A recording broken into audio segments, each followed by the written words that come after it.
बिस्मिल्लाहिर्रहमानिर्रहीम। अस्सलाम वालेकुम।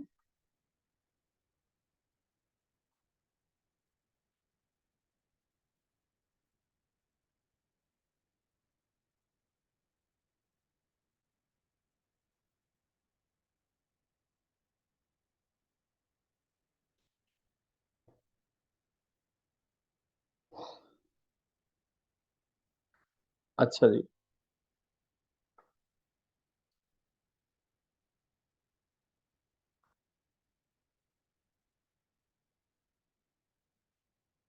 पंजाबी पंजाबी ਦੇ ਪੇਪਰ ਦੇ ਹਵਾਲੇ ਦੇ ਨਾਲ ਦੋ ਤਿੰਨ ਚੀਜ਼ਾਂ ਇਸ ਤੋਂ ਪਹਿਲਾਂ ਕਿ ਕਲਾਸ 'ਚ ਅੱਗੇ ਵਧੀਏ ਤੇ ਡਿਸਕਸ ਕਰੀਏ।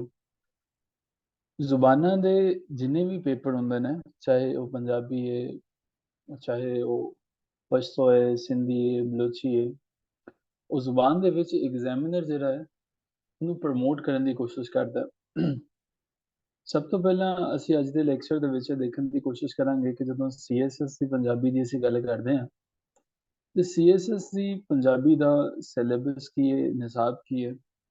ਦੂਸਰੇ ਨੰਬਰ ਤੇ ਅਸੀਂ ਜਿਹੜੇ ਮਾਜ਼ੀ 'ਚ ਇਹਦੇ ਪੇਪਰ ਹੋ ਚੁੱਕੇ ਨੇ ਉਹਨਾਂ ਦਾ ਇੱਕ ਐਨਾਲਿਸਿਸ ਕਰਨ ਦੀ ਕੋਸ਼ਿਸ਼ ਕਰਾਂਗੇ। ਅਸੀਂ ਇਹ ਵੇਖਣ ਦੀ ਕੋਸ਼ਿਸ਼ ਕਰਾਂਗੇ ਕਿ ਪੇਪਰਾਂ ਦੇ ਵਿੱਚ ਕਿਸ ਕਿਸਮ ਦੇ ਸਵਾਲ ਉਹ ਪੁੱਛਦਾ ਰਿਹਾ। ਕੋਈ ਕਮ ਸੇ ਕਮ 5 ਤੋਂ 6 ਸਾਲ ਦੇ ਪੇਪਰਾਂ ਦੇ ਵਿੱਚੋਂ ਅਸੀਂ ਗੁਜ਼ਰਾਂਗੇ। ਉਹਨਾਂ ਨੂੰ ਦੇਖ ਕੇ ਅਸੀਂ ਇੱਕ ਅੰਦਾਜ਼ਾ ਲਾਉਣ ਦੀ ਕੋਸ਼ਿਸ਼ ਕਰਾਂਗੇ ਕਿ ਕਿਆ ਪੇਪਰ ਆਸਾਨ ਆਉਂਦਾ ਹੈ, ਮੁਸ਼ਕਿਲ ਆਉਂਦਾ ਹੈ। ਪੰਜਾਬੀ ਉਹਨਾਂ ਮਜ਼ਮੂਨਾਂ ਦੇ ਵਿੱਚੋਂ ਇੱਕ ਮਜ਼ਮੂਨ ਹੈ ਕਿ ਜਿਹਦੇ ਵਿੱਚ ਥੋੜੀ ਜਿਹੀ ਮਿਹਨਤ ਕਰਕੇ ਕਮ ਸੇ ਕਮ ਅਸੀਂ ਇਸ ਕਾਬਿਲ ਹੋ ਜਾਂਦੇ ਹਾਂ ਕਿ 80 ਤੋਂ 90 ਨੰਬਰ ਤੱਕ ਆ ਜਾਣ ਤੇ ਬੜੀ ਆਸਾਨੀ ਨਾਲ ਇਹ ਨੰਬਰ ਆ ਵੀ ਜਾਂਦੇ ਨੇ। ਪੰਜਾਬੀ ਦੇ ਵਿੱਚ ਇੱਕ ਸਭ ਤੋਂ ਚੰਗੀ ਗੱਲ ਇਹਦੀ ਇਹ ਵੀ ਹੈ ਕਿ ਇਹ ਆਸਾਨ ਹੈ, ਉਰਦੂ ਦੇ ਇੰਤਹਾਈ ਕਰੀਬ ਹੈ। ਕਿ ਐਸੇ ਲੋਕ ਜਿਨ੍ਹਾਂ ਨੇ ਪੰਜਾਬੀ ਨੂੰ ਪਹਿਲਾਂ ਕਦੀ ਨਹੀਂ ਪੜ੍ਹਿਆ ਹੁੰਦਾ, ਜਦੋਂ ਪੰਜਾਬੀ ਨੂੰ ਇੱਕ ਦਫਾ ਪੜ੍ਹਦੇ ਨੇ ਤੇ ਉਹਨਾਂ ਦੀ ਚੀਜ਼ਾਂ ਆਸਾਨ ਹੋ ਜਾਂਦੀਆਂ ਨੇ, ਮੁਸ਼ਕਿਲ ਨਹੀਂ ਰਹਿੰਦੀ ਅੱਗੇ ਇਹਦੇ ਵਿੱਚ। ਤੀਸਰੀ ਗੱਲ ਇਹਦੇ ਬਾਰੇ ਦੇ ਵਿੱਚ ਜਿਹੜੀ ਸਭ ਤੋਂ ਬਿਹਤਰੀਨ ਹੈ, ਸਭ ਤੋਂ ਵਧੀਆ ਉਹ ਇਹ ਵੇ ਕਿ ਪੰਜਾਬੀ ਜ਼ੁਬਾਨ ਨੂੰ ਸਿਰਫ ਇੱਕ ਥੋੜਾ ਜਿਹਾ ਕੰਮ ਹੈ, ਉਹ ਲਿਖਣ ਲੱਗਿਆ ਮੁਸ਼ਕਲ ਪੇਸ਼ ਹੁੰਦੀ ਹੈ ਤੇ ਉਹਨੂੰ ਵੀ ਅਸੀਂ ਪ੍ਰੈਕਟਿਸ ਦੇ ਨਾਲ ਹੱਲ ਕਰ ਸਕਦੇ ਹਾਂ। ਕਿ ਇਸ ਤੋਂ ਇਲਾਵਾ ਐਸਾ ਕੋਈ ਐਸਾ ਮਜ਼ਮੂਨ ਨਹੀਂ ਹੈਗਾ ਕਿ ਜਿਹਦੇ ਵਿੱਚ ਅਸੀਂ ਜਿੰਨੀ ਮਰਜ਼ੀ ਕੋਸ਼ਿਸ਼ ਕਰ ਲਈਏ ਕਿ ਅਸੀਂ ਲਿਖ ਨਹੀਂ ਸਕਾਂਗੇ ਤਾਂ ਉਹ ਨਹੀਂ ਹੋਏਗਾ। ਜਿਹੜੀ ਇਲਾਕਾਈ ਜ਼ੁਬਾਨਾਂ ਨੇ ਉਹਨਾਂ ਨੂੰ ਐਗਜ਼ਾਮੀਨਰ ਪ੍ਰਮੋਟ ਕਰਨਾ ਚਾਹੁੰਦਾ, ਉਹ ਚਾਹੁੰਦਾ ਹੈ ਕਿ ਇਹਨਾਂ ਦੀ ਤਰੱਕੀ ਤੇ ਤਰਵੀਜ ਲਈ ਕੰਮ ਕੀਤਾ ਜਾ ਸਕੇ। ਸਭ ਤੋਂ ਪਹਿਲਾਂ ਮੈਂ ਗੱਲ ਕਰਾਂਗਾ 2021 ਦੇ ਪੇਪਰ ਲਈ। 2021 ਦਾ ਪੇਪਰ ਪੰਜਾਬੀ ਦਾ ਸਾਡੇ ਸਾਹਮਣੇ ਹੈ। ਇਹਦੇ ਵਿੱਚ ਅੱਜ ਦਾ ਅਸੀਂ ਜਿਹੜਾ ਪਹਿਲਾ ਸਵਾਲ ਅਸੀਂ ਕਰਨਾ ਹੈ ਉਹ ਹੀ ਇੱਕ ਪੰਜਾਬੀ ਇੱਕ ਗੈਰ ਆਰਿਆਈ ਜ਼ੁਬਾਨ ਹੈ, ਇਸ ਨਜ਼ਰੀਏ ਬਾਰੇ ਮੁਹੰਮਦ ਆਸਫ ਹੋਰਾਂ ਦੇ ਵਿਚਾਰ ਬਿਆਨ ਕਰੋ। ਇਹ ਗੱਲ ਯਾਦ ਰੱਖਿਓ ਕਿ ਪੰਜਾਬੀ ਦੇ ਵਿੱਚ ਜਿਹੜੇ ਸਵਾਲ ਅਸੀਂ ਕਰਾਂਗੇ ਕਲਾਸਿਸ ਦੇ ਵਿੱਚ ਕਰਾਂਗੇ, ਪੇਪਰ ਉਹਦੇ ਵਿੱਚੋਂ ਹੀ ਆਏਗਾ। ਪੰਜਾਬੀ ਦਾ ਪੇਪਰ ਉਸ ਤੋਂ ਬਾਹਰ ਨਹੀਂ ਆਏਗਾ। ਯਾਨੀ ਕਿ ਜਿਹੜੇ ਜਿਹੜੇ ਕੁਐਸਚਨਸ ਅਸੀਂ ਇੱਥੇ ਡਿਸਕਸ ਕਰ ਲੈਣੇ ਨੇ, ਇੱਕ ਸਮਝ ਲੈਣੇ ਨੇ, ਉਹ ਸਾਰੇ ਦੇ ਸਾਰੇ ਕੁਐਸਚਨ ਜਿਹੜੇ ਨੇ ਉਹ ਹੀ ਸਾਡੇ ਪੇਪਰ ਦੇ ਵਿੱਚ ਆਉਣਗੇ। 16 ਨੰਬਰਾਂ ਦੇ ਕੁਐਸਚਨ ਆਉਂਦੇ ਨੇ ਤੇ 5 ਸਵਾਲਾਂ ਦੇ ਜਵਾਬ ਦੇਣੇ ਹੁੰਦੇ ਨੇ। ਟੋਟਲ ਇਹਦੇ ਵਿੱਚ ਸਾਡੇ ਕੋਲ ਜਿਹੜੇ ਨੇ ਉਹ ਕਿੰਨੇ ਕੁਐਸਚਨ ਨੇ? 9 ਕੁਐਸਚਨ। ਯਾਨੀ ਕਿ ਤੁਹਾਡੇ ਕੋਲ ਚੰਗੀ ਭਲੀ ਚੁਆਇਸ ਹੁੰਦੀ ਹੈ ਕਿ ਤੁਸੀਂ ਚਾਹੋ ਤੇ ਕੁਝ ਸੈਕਸ਼ਨ ਅਗਰ ਉਹ ਮੈਂ ਤੁਹਾਨੂੰ ਦੱਸ ਦਾਂਗਾ ਕਿ ਇਹ ਸੈਕਸ਼ਨ ਅਗਰ ਤੁਸੀਂ ਚਾਹੋ ਇਹਨਾਂ ਨੂੰ ਕੁਇਟ ਕਰਨਾ ਚਾਹ ਰਹੇ ਹੋ, ਇਹਨਾਂ ਨੂੰ ਛੱਡਣਾ ਚਾਹ ਰਹੇ ਹੋ ਤਾਂ ਤੁਸੀਂ ਕਰ ਸਕਦੇ ਹੋ। 16 ਨੰਬਰਾਂ ਦਾ ਇਹ ਸਵਾਲ ਆਉਂਦਾ ਤੇ 16 ਨੰਬਰਾਂ ਦੇ ਸਵਾਲ ਲਈ ਕਮ ਸੇ ਕਮ ਤੁਹਾਨੂੰ 8 ਹੈਡਿੰਗਸ ਜਿਹੜੀਆਂ ਨੇ ਦੇਣੀਆਂ ਪੈਂਦੀਆਂ ਨੇ। ਪੰਜਾਬੀ ਦੇ ਪੇਪਰ ਦਾ ਜਿਹੜਾ ਪੁਰਾਣੇ ਪੇਪਰ ਨੇ ਉਹ ਤੁਹਾਡੀ ਡਿਜੀਟਲ ਲਾਇਬ੍ਰੇਰੀ ਦੇ ਵਿੱਚ ਅਪਡੇਟ ਵੀ ਕਰ ਦਿੱਤੇ ਨੇ ਤੇ ਉਹਦਾ ਲਿੰਕ ਵੀ ਜਿਹੜਾ ਸ਼ੇਅਰ ਕਰ ਦਿੱਤਾ ਤੁਹਾਡੇ ਨਾਲ ਤਾਂ ਕਿ ਤੁਸੀਂ ਉਹਨੂੰ ਦੇਖ ਲਓ। ਇਹ ਸਾਰੇ ਦੇ ਸਾਰੇ ਪੰਜਾਬੀ ਦੇ ਜਦੋਂ ਵਨ ਬਾਏ ਵਨ ਅਸੀਂ ਚੀਜ਼ਾਂ ਨੂੰ ਕਰ ਲਾਂਗੇ ਉਦੋਂ ਪੇਪਰ ਸਾਨੂੰ ਸਮਝਣੇ ਵੀ ਆਸਾਨ ਹੋ ਜਾਣਗੇ। ਫਿਲਹਾਲ ਮੈਂ ਇਹ ਚਾਹੁੰਦਾ ਹਾਂ ਕਿ ਤੁਸੀਂ ਇਹ ਗੱਲਾਂ ਸਮਝ ਲਓ ਸਾਰੀਆਂ ਸਾਰੀਆਂ। 20 ਨੰਬਰ ਇਹਦੇ ਵਿੱਚ ਸ਼ਾਰਟ ਕੁਐਸਚਨ ਨੇ, ਯਾਨੀ ਆਬਜੈਕਟਿਵ ਦੇ ਆਉਂਦੇ ਨੇ, ਉਸੇ ਤਰ੍ਹਾਂ ਜਿਸ ਤਰ੍ਹਾਂ ਬਾਕੀ ਪੇਪਰਾਂ 'ਚ ਆਉਂਦੇ ਨੇ। ਇਹ 20 ਨੰਬਰ ਦੇ ਸ਼ਾਰਟ ਕੁਐਸਚਨਸ ਵੀ ਮੈਂ ਤੁਹਾਨੂੰ ਨਾਲ ਨਾਲ ਦੱਸਦਾ ਜਾਵਾਂਗਾ ਕਿ ਤੁਸੀਂ ਇਹ ਚੀਜ਼ ਨੂੰ ਜਿਹੜਾ ਹਾਈਲਾਈਟ ਕਰ ਲਓ, ਇਹਨੂੰ ਤੁਸੀਂ ਤਿਆਰ ਕਰ ਲਓ। ਤੇ 80 ਨੰਬਰ ਦਾ ਜਿਹੜਾ ਸਬਜੈਕਟਿਵ ਪੋਰਸ਼ਨ ਆਏਗਾ। ਤੇ ਜਿਸ ਤਰ੍ਹਾਂ ਮੈਂ ਅੱਗੇ ਅਰਜ਼ ਕਰ ਰਿਹਾ ਸੀ ਕਿ ਪੰਜਾਬੀ ਦੇ ਵਿੱਚ ਤੁਹਾਨੂੰ ਆਸਾਨੀ ਦੇ ਨਾਲ ਨੰਬਰ ਜਿਹੜੇ ਨੇ ਉਹ 80 ਤੋਂ ਉੱਤੇ ਆ ਜਾਂਦੇ ਨੇ। ਇਹਦੇ ਵਿੱਚ ਸਭ ਤੋਂ ਪਹਿਲਾਂ ਤਾਂ ਸਾਡੇ ਕੋਲ ਜ਼ੁਬਾਨ ਦੀ ਤਾਰੀਖ ਆ ਜਾਂਦੀ ਹੈ। ਕੋਈ ਵੀ ਜ਼ੁਬਾਨ ਹੈ ਉਹ ਕਿਸ ਤਰ੍ਹਾਂ ਵਜੂਦ 'ਚ ਆਈ, ਉਹਦੇ ਪਿੱਛੇ ਕੋਈ ਉਰਦੂ ਦੀ ਜ਼ੁਬਾਨ ਹੈ ਤਾਂ ਉਰਦੂ ਦੀ ਤਾਰੀਖ ਹੈ ਉਹ ਕੀ ਹੈ। पंजाबी ज़ुबान है, इहदी तारीख है, पंजाबी ज़ुबान दा पिछोकड़ जदों तफसील नाल डिस्कस करांगे, दसांगे, ज़ुबान दी तारीख आ जाएगी। जिस तरह अंग्रेज़ी दे विच हुंदी है, हिस्ट्री ऑफ इंग्लिश लिटरेचर हुंदा, उर्दू दे विच उर्दू अदब दी तारीख है, इस तरह इह ज़ुबान दी तारीख है ते इह साडे कोल कह लवो कि इहदा टोटल जेह्ड़ा वे 15 नंबर उन्हें क्या है कि मैं चला जाए अच्छा जी। 15 नंबर ਜਿਹੜੇ ਨੇ ਉਹਨੇ ਕਿਹਾ ਕਿ 15 ਨੰਬਰ ਦਾ ਹੈ ਸਾਡੇ ਕੋਲ ਇਹਦੇ ਵਿੱਚੋਂ ਮੈਂ ਕੁਐਸਚਨਸ ਦੇ ਸਕਦਾ ਹਾਂ 15 ਨੰਬਰ ਉਹਨੇ ਇਹਦੇ ਲਈ ਡੈਡੀਕੇਟ ਕੀਤਾ ਹੋਇਆ ਪਹਿਲੇ ਮੁਹੰਮਦ ਆਸਿਫ ਖਾਨ ਜਿਹੜਾ ਹੈ ਇਹ ਮੁਹੰਮਦ ਆਸਿਫ ਖਾਨ ਦੀ ਪੰਜਾਬੀ ਜ਼ੁਬਾਨ ਦਾ ਪਿਛੋਕੜ ਨਾਮੀ ਕਿਤਾਬ ਹੈਗੀ ਡਿਸਕਸ ਕਰਾਂਗੇ ਅੱਗੇ ਜਾ ਕੇ ਤੁਹਾਨੂੰ ਸਮਝ ਆ ਜਾਏਗੀ ਅਗਰ ਮੈਂ ਹੁਣ ਐਕਸਪਲੇਨ ਕਰਨ ਲੱਗ ਪਿਆ ਤਾਂ ਚੀਜ਼ਾਂ ਮੁਸ਼ਕਲ ਹੋ ਜਾਣਗੀਆਂ ਫਿਰ ਕਲਾਸੀਕਲ ਸ਼ਾਇਰੀ ਹੈ ਕਲਾਸੀਕਲ ਸ਼ਾਇਰੀ ਤੋਂ ਮੁਰਾਦ ਸਾਡੀ ਉਹ ਵਾਲੀ ਸ਼ਾਇਰੀ ਹੈਗੀ ਜਿਹੜੀ ਕਲਾਸੀਕਲ ਹੈ ਜਿਹੜੀ ਕਦੀਮ ਹੈ ਕਦੀਮ ਸ਼ਾਇਰੀ ਜਿਹੜੀ ਉਹ ਉਸ ਪੰਜਾਬੀ 'ਚ ਲਿਖੀ ਹੁੰਦੀ ਹੈ ਜਿਹੜੀ ਅੱਜ ਦੇ ਦੌਰ 'ਚ ਨਹੀਂ ਬੋਲੀ ਜਾਂਦੀ ਮਤਲਬ ਐਡੀ ਵੀ ਕੋਈ ਰੌਕਟ ਸਾਇੰਸ ਨਹੀਂ ਹੈਗੀ ਕਿ ਉਹਨੂੰ ਸਮਝਣਾ ਮੁਸ਼ਕਿਲ ਹੈ ਕਿ ਉਹ ਹਿੰਦੀ 'ਚ ਲਿਖ ਦਿੱਤਾ ਲੇਕਿਨ ਥੋੜ੍ਹੀ ਜਿਹੀ ਮੁਸ਼ਕਿਲ ਹੋਵੇਗੀ ਸਾਨੂੰ ਪੜ੍ਹਨ ਲੱਗਿਆਂ ਉਹਨੂੰ ਜਦੀਦ ਸ਼ਾਇਰੀ ਆਸਾਨ ਹੋਏਗੀ ਇਹਦੇ ਵਿੱਚ ਬਾਕੀ ਸਦੀਕੀ ਹੈ ਅਹਿਮਦ ਰਾਹੀ ਹੈ ਇਹਨਾਂ ਨੂੰ ਸਮਝਣਾ ਆਸਾਨ ਹੁੰਦਾ ਇਸ ਤੋਂ ਇਲਾਵਾ 10 ਨੰਬਰ ਦਾ ਇਸਲਾਮੀ ਅਦਬ ਹੈ ਕਿ ਪੰਜਾਬੀ ਦੇ ਵਿੱਚ ਜਿਹੜੇ ਲੋਕਾਂ ਨੇ ਇਸਲਾਮੀ ਅਦਬ 'ਚ ਕੰਮ ਕੀਤਾ ਉਹ ਉਸ ਤੋਂ ਇਲਾਵਾ ਤਖਲੀਕੀ ਨਸਰ ਨੇ ਯਾਨੀ ਕਿ ਥੋੜ੍ਹੇ ਜਿਹੇ ਨਾਵਲ ਨੇ ਡਰਾਮੇ ਨੇ ਦੀਵਾ ਤੇ ਦਰਿਆ ਹੈ ਡਰਾਮੇ ਨੇ ਚੋਂਬੜਾ ਹੈ ਇਹਨਾਂ ਸਾਰਿਆਂ ਨੂੰ ਡਿਸਕਸ ਕਰਾਂਗੇ ਤੇ ਐਂਡ ਦੇ ਉੱਤੇ ਕ੍ਰਿਟਿਸਿਜ਼ਮ ਜਦੋਂ ਤੁਹਾਡਾ ਤਾਲੁਕ ਅਗਰ ਕਿਸੇ ਆਰਟਸ ਦੇ ਮਜ਼ਮੂਨ ਨਾਲ ਰਿਹਾ ਹੋਏ ਤਾਂ ਤੁਹਾਨੂੰ ਪਤਾ ਲੱਗੇਗਾ ਕਿ ਸਾਰੇ ਤੋਂ ਸਾਰੀਆਂ ਚੀਜ਼ਾਂ 'ਚ ਇਹੀ ਹੁੰਦਾ ਹੈ ਨਸਰ ਹੁੰਦਾ ਹੈ ਡਰਾਮਾ ਹੁੰਦਾ ਹੈ ਕੋਈ ਅਫਸਾਨਾ ਹੁੰਦਾ ਤੇ ਐਂਡ ਦੇ ਉੱਤੇ ਨਜ਼ਮ ਕੀ ਹੈ ਗਜ਼ਲ ਕੀ ਹੈ ਛੋਟੀ ਛੋਟੀਆਂ ਤਾਰੀਫਾਂ ਹੁੰਦੀਆਂ ਨੇ ਜਿਹਦੇ ਉੱਤੇ ਉਹ ਪੇਪਰ ਦੇ ਐਂਡ ਦੇ ਉੱਤੇ ਨਾ ਤੁਸੀਂ ਇਹ ਵੇਖੋ ਤੇ ਸ਼ਾਰਟ ਨੋਟਸ ਦੇ ਦਿੰਦਾ ਠੀਕ ਹੈ ਸ਼ਾਰਟ ਨੋਟਸ ਦੇ ਦਿੰਦਾ ਕਦੀ ਕਦੀ ਪੁੱਛ ਲੈਂਦਾ ਜਿਸ ਤਰ੍ਹਾਂ ਇਹਦੇ ਵਿੱਚ ਉਹਨੇ ਪੁੱਛ ਲਿਆ ਕਿ ਲੋਕ ਗੀਤ ਤੇ ਲੋਹੜੀ ਦੇ ਉੱਤੇ ਜਿਹੜਾ ਨੋਟ ਲਿਖੋ ਜਾਂ ਪੰਜਾਬੀ ਗਜ਼ਲ ਦੀ ਟੋਰ ਯਾਨੀ ਇਰਤਕਾ ਨੂੰ ਦੱਸੋ ਐਡੀ ਉਹ ਮੁਸ਼ਕਲ ਜ਼ੁਬਾਨ ਇਸਤੇਮਾਲ ਨਹੀਂ ਕਰਦਾ ਪੇਪਰ 'ਚ ਤੇ ਨਾ ਹੀ ਤੁਸੀਂ ਕੋਈ ਕਰਨੀ ਹੈ ਨਾ ਹੀ ਕੋਈ ਪੰਜਾਬੀ ਦੇ ਠੀਠ ਜਾਂ ਪੁਰਾਣੇ ਲਫ਼ਜ਼ ਅਸੀਂ ਲਿਖ ਕੇ ਔਖੇ ਲਫ਼ਜ਼ ਲਿਖਣੇ ਨੇ ਅਗਰ ਕੋਈ ਲਫ਼ਜ਼ ਔਖਾ ਹੋਏਗਾ ਤਾਂ ਉਹਨੂੰ ਵੀ ਨਾਲ ਐਕਸਪਲੇਨ ਉਹਨੇ ਪੇਪਰ ਦੇ ਵਿੱਚ ਵੀ ਕਰ ਦਿੱਤਾ ਤਾਂ ਕਿ ਤੁਸੀਂ ਪਰੇਸ਼ਾਨ ਨਾ ਹੋ ਇਹ ਪੰਜਾਬੀ ਦਾ ਸਿਲੇਬਸ ਹੈਗਾ ਜਿਹਨੂੰ ਅਸੀਂ ਕਵਰ ਕਰਨ ਦੀ ਕੋਸ਼ਿਸ਼ ਕਰਾਂਗੇ ਪੰਜਾਬੀ ਦੇ ਸਿਲੇਬਸ ਦੇ ਵਿੱਚੋਂ ਕੁਝ ਚੀਜ਼ਾਂ ਐਸੀਆਂ ਨੇ ਜਿਹੜੀਆਂ ਮੈਂ ਚਾਹਾਂਗਾ ਕਿ ਤੁਹਾਨੂੰ ਪਹਿਲਾਂ ਮੈਂ ਦੱਸਦਾ CSS ਦਾ ਪੇਪਰ ਜਿਹੜਾ ਵੇ ਪੰਜਾਬੀ ਦਾ ਇਹਦੇ ਲਈ ਕੁਝ ਹਦਾਇਤਾਂ ਕਿਸ ਤਰ੍ਹਾਂ ਅਸੀਂ ਕਰਨਾ ਹੈ ਕਿਸ ਤਰ੍ਹਾਂ ਨਹੀਂ ਕਰਨਾ ਸਾਨੂੰ ਇਹ ਚੀਜ਼ ਪਤਾ ਹੈ ਕਿ ਪੰਜਾਬੀ ਜ਼ੁਬਾਨ ਜਿਹੜੀ ਇੱਕ ਜ਼ੁਬਾਨ ਹੈ ਜਿਸ ਤਰ੍ਹਾਂ ਉਰਦੂ ਸਾਡੇ ਕੋਲ ਇੱਕ ਜ਼ੁਬਾਨ ਹੈ ਜ਼ੁਬਾਨ ਦੇ ਵਿੱਚ ਕੁਝ ਚੀਜ਼ਾਂ ਐਸੀਆਂ ਨੇ ਕਿ ਜਿਹੜੀਆਂ ਸਾਨੂੰ ਕਿਸੇ ਨੂੰ ਚੰਗੀਆਂ ਲੱਗਦੀਆਂ ਕਿਸੇ ਨੂੰ ਲੱਗਦਾ ਹੈ ਕਿ ਇਹ ਜ਼ੁਬਾਨ ਦੀਆਂ ਚੀਜ਼ਾਂ ਮੈਨੂੰ ਸਮਝ 'ਚ ਨਹੀਂ ਆ ਸਕਦੀਆਂ ਲੇਕਿਨ ਇੱਕ ਚੀਜ਼ ਯਾਦ ਰੱਖਿਓ ਜੇ ਕਿ ਜਿਸ ਤਰ੍ਹਾਂ CSS ਲਈ ਤੁਸੀਂ ਬਾਕੀ ਸਬਜੈਕਟਸ ਬੜੀ ਮਿਹਨਤ ਕਰਦੇ ਹੋ ਬਹੁਤ ਚੀਜ਼ਾਂ ਲੱਗਦੀਆਂ ਕਿ ਤੁਹਾਨੂੰ ਬੜਾ ਔਖਾ ਹੁੰਦਾ ਹੈ ਬਹਿਰੇ ਗੈਰ ਪੰਜਾਬੀ ਇੱਕ 100 ਨੰਬਰ ਦਾ ਮਜ਼ਮੂਨ ਹੈ ਇਹਦੇ ਲਈ ਨੰਬਰ ਚੰਗੇ ਤੇ ਚੋਖੇ ਦਿੱਤੇ ਜਾਂਦੇ ਨੇ ਔਰ ਇਹ ਯਾਦ ਤੁਸੀਂ ਇਹ ਗੱਲ ਰੱਖਣੀ ਹੈ ਕਿ ਤੁਹਾਨੂੰ ਇੰਟਰਵਿਊ ਲਈ ਐਲੋਕੇਸ਼ਨ ਲਈ ਤਹਿਰੀਰੀ ਇਮਤਿਹਾਨ ਤੇ ਇੰਟਰਵਿਊ ਦੋਵਾਂ ਦੇ ਵਿੱਚ ਚੰਗੇ ਨੰਬਰ ਹਾਸਲ ਕਰਨਾ ਜ਼ਰੂਰੀ ਹੈ ਪੰਜਾਬੀ ਵੀ ਇੱਕ ਮਜ਼ਮੂਨ ਹੈ ਇਹ ਸਾਰੇ ਮਜ਼ਮੂਨਾਂ ਨਾਲੋਂ ਸੋਸ਼ੀਓਲੋਜੀ ਨਾਲੋਂ ਦੂਜਿਆਂ ਮਜ਼ਮੂਨਾਂ ਨਾਲੋਂ ਆਸਾਨ ਹੈ ਪਰ ਆਸਾਨ ਹੋਣ ਦੀ ਵਜ੍ਹਾ ਇਹ ਹੈ ਕਿ ਇਹ ਉਰਦੂ ਦੇ ਕਰੀਬ ਤਰੀਨ ਹੈ ਇਹਦੇ ਵੀ ਨੰਬਰਾਂ ਦੀ ਉਨੀ ਹੀ ਅਹਿਮੀਅਤ ਹੈ ਕਿ ਜਿੰਨੀ ਤੁਹਾਡੀ ਬਾਕੀ ਸਬਜੈਕਟਸ ਦੇ ਨੰਬਰਾਂ ਦੀ ਅਹਿਮੀਅਤ ਹੈ ਇਹ ਵੀ ਤੁਹਾਡੇ ਇੰਟਰਵਿਊ ਦੇ ਵਿੱਚ ਉਨੀ ਹੈਲਪ ਕਰਦਾ ਤੁਹਾਨੂੰ ਰਿਟਨ 'ਚ ਉਨੀ ਹੈਲਪ ਕਰਦਾ ਜਿੰਨਾ ਬਾਕੀ ਕਰਦਾ ਸਾਨੂੰ ਇਹ ਚੀਜ਼ ਦਾ ਪਤਾ ਹੈ ਕਿ ਪੰਜਾਬੀ ਜ਼ੁਬਾਨ ਜਿਹੜੀ ਹੈ ਨਾ ਇਹਦੇ ਵਿੱਚ ਕੁਛ ਨਾ ਕੁਛ ਟਿਪਸ ਕੋਈ ਟ੍ਰਿਕਸ ਪੇਪਰ ਚੰਗਾ ਕਿਸਾਂ ਹਾਸਲ ਕਰਨਾ ਚੰਗੇ ਨੰਬਰ ਹਾਸਲ ਕਰਨ ਲਈ ਇੱਕ ਚੀਜ਼ ਮੈਂ ਤੁਹਾਨੂੰ ਮੈਂ ਦੱਸਦਾ ਕਿ ਪੰਜਾਬੀ ਜ਼ੁਬਾਨ ਦੇ ਵਿੱਚ ਹੁਣ ਵੇਖੋ ਜਦੋਂ ਮੈਂ ਤੁਹਾਡੇ ਨਾਲ ਗੱਲ ਕਰਦਾ ਪਿਆ ਮੇਰਾ ਇੱਕ ਅੰਦਾਜ਼ ਹੈ ਪੰਜਾਬੀ ਜ਼ੁਬਾਨ ਦੇ ਵਿੱਚ ਬੋਲਣ ਲਈ ਮੁxtਲਿਫ ਲਹਿਜੇ ਨੇ ਮੁxtਲਿਫ ਅੰਦਾਜ਼ ਨੇ ਗੱਲਬਾਤ ਕਰਨ ਕੋਈ ਅੰਦਾਜ਼ ਹੈ ਉਹਨੂੰ ਪੰਜਾਬੀ ਦੇ ਵਿੱਚ ਜਿਸ ਤਰ੍ਹਾਂ ਮੁxtਲਿਫ ਡਾਇਲੈਕਟਸ ਅਸੀਂ ਕਹਿੰਦੇ ਹਾਂ ਸਰਾਇਕੀ ਹੈ ਪੋਠੋਹਾਰੀ ਹੈ ਹਿੰਦਕੋ ਹੈ ਸ਼ਾਹਪੂਰੀ ਨੇ ਇਹ ਸਭ ਦੇ ਸਭ ਅੰਦਾਜ਼ ਨੇ ਹਰ ਜ਼ੁਬਾਨ ਦਾ ਆਪਣਾ ਇੱਕ ਖਾਸ ਅੰਦਾਜ਼ ਹੁੰਦਾ ਹੈ ਰੂਪ ਰੰਗ ਹੁੰਦਾ ਹੈ ਇਸੇ ਤਰ੍ਹਾਂ ਪੰਜਾਬੀ ਦਾ ਵੀ ਇੱਕ ਆਪਣਾ ਰੂਪ ਰੰਗ ਹੈ ਤਿੰਨ ਅਜ਼ਲਾ ਜਿਹੜੇ ਨੇ ਲਾਹੌਰ ਗੁਜਰਾਂਵਾਲਾ ਤੇ ਸਿਆਲਕੋਟ ਯਾਨੀ ਕਿ ਜਿਸ ਜ਼ੁਬਾਨ 'ਚ ਮੈਂ ਤੁਹਾਡੇ ਨਾਲ ਗੱਲ ਕਰਦਾ ਪਿਆ ਇਹ ਪੰਜਾਬੀ ਜ਼ੁਬਾਨ ਨੂੰ ਇਸ ਜ਼ੁਬਾਨ ਨੂੰ ਸਟੈਂਡਰਡ ਡਾਇਲੈਕਟ ਕਿਹਾ ਜਾਂਦਾ ਤਾਰੀਖ ਅਸਲ 'ਚ ਇਹ ਵੇ ਕਿ ਲਾਹੌਰ ਗੁਜਰਾਂਵਾਲਾ ਤੇ ਸਿਆਲਕੋਟ ਜਿਹੜੇ ਨੇ ਇਹ ਸ਼ੁਰੂ ਤੋਂ ਹੀ ਗੋਲਡਨ ਟਰਾਈ ਏਕਾ ਬਣਾਉਂਦੇ ਸੀ ਯਾਨੀ ਕਿ ਤਿੰਨ ਸ਼ਹਿਰ ਅਮੀਰ ਤਰੀਨ ਸ਼ਹਿਰ ਹੁੰਦੇ ਸੀ ਉਦੋਂ ਤੋਂ ਲੈ ਕੇ ਅਜੇ ਤੱਕ ਇਹਨਾਂ ਦੇ ਕੋਲ ਨਾ ਇੰਡਸਟਰੀਜ਼ ਰਹੀ ਹੈ। ਮਾਝੀ, ਸਾਡਾ ਮਾਝੀ, ਇਹ ਮੁਖਤਲਿਫ ਲਹਿਜਿਆਂ ਦੇ ਵਿੱਚੋਂ ਹਿੰਦਕੋ, ਮਾਝੀ, ਪੋਠੋਹਾੜੀ, ਸਰਾਇਕੀ ਤੇ ਸ਼ਾਹਪੁਰੀ, ਇਹ ਮੁਖਤਲਿਫ ਇਹਦੇ ਅੰਦਾਜ਼ ਨੇ। ਲੇਕਿਨ ਜਿਹੜਾ ਸਟੈਂਡਰਡ ਡਾਇਲੈਕਟ ਹੈ, ਜਿਸ ਤਰ੍ਹਾਂ ਅੰਗਰੇਜ਼ੀ ਜ਼ੁਬਾਨ ਦਾ ਇੱਕ ਸਟੈਂਡਰਡ ਡਾਇਲੈਕਟ ਉਹ ਹੈ ਕਿ ਜਿਹੜਾ ਬ੍ਰਿਟਿਸ਼ ਜਾਂ ਯੂਕੇ ਵਾਲੇ ਬੋਲਦੇ ਨੇ ਜਾਂ ਅਮਰੀਕਾ ਵਾਲੇ ਬੋਲਦੇ ਨੇ, ਅਸੀਂ ਲੇਕਿਨ ਫਿਰ ਵੀ ਸਟੈਂਡਰਡ ਜਿਹੜਾ ਨਾ ਉਹ ਬਰਤਾਨੀਆ ਵਾਲਿਆਂ ਦੀ ਹੀ ਅੰਗਰੇਜ਼ੀ ਨੂੰ ਕਹਿੰਦੇ ਆ ਕਿ ਉਹ ਸਟੈਂਡਰਡ ਹੈਗਾ, ਕਿਉਂਕਿ ਅੰਗਰੇਜ਼ੀ ਜ਼ੁਬਾਨ ਉਹਨਾਂ ਦੀ ਹੈ। ਪੰਜਾਬੀ ਦੇ ਵਿੱਚ, ਪਾਕਿਸਤਾਨ ਦੇ ਵਿੱਚ ਅਗਰ ਸਟੈਂਡਰਡ ਦੀ ਗੱਲ ਕੀਤੀ ਜਾਏ ਤਾਂ ਤਿੰਨ ਅਜ਼ਲਾ ਜਿਹੜੇ ਨੇ ਉਹਨਾਂ ਦੀ ਜ਼ੁਬਾਨ ਨੂੰ ਸਟੈਂਡਰਡ ਸਮਝਿਆ ਜਾਂਦਾ ਹੈ, ਲਾਹੌਰ, ਗੁਜਰਾਂਵਾਲਾ ਤੇ ਸਿਆਲਕੋਟ।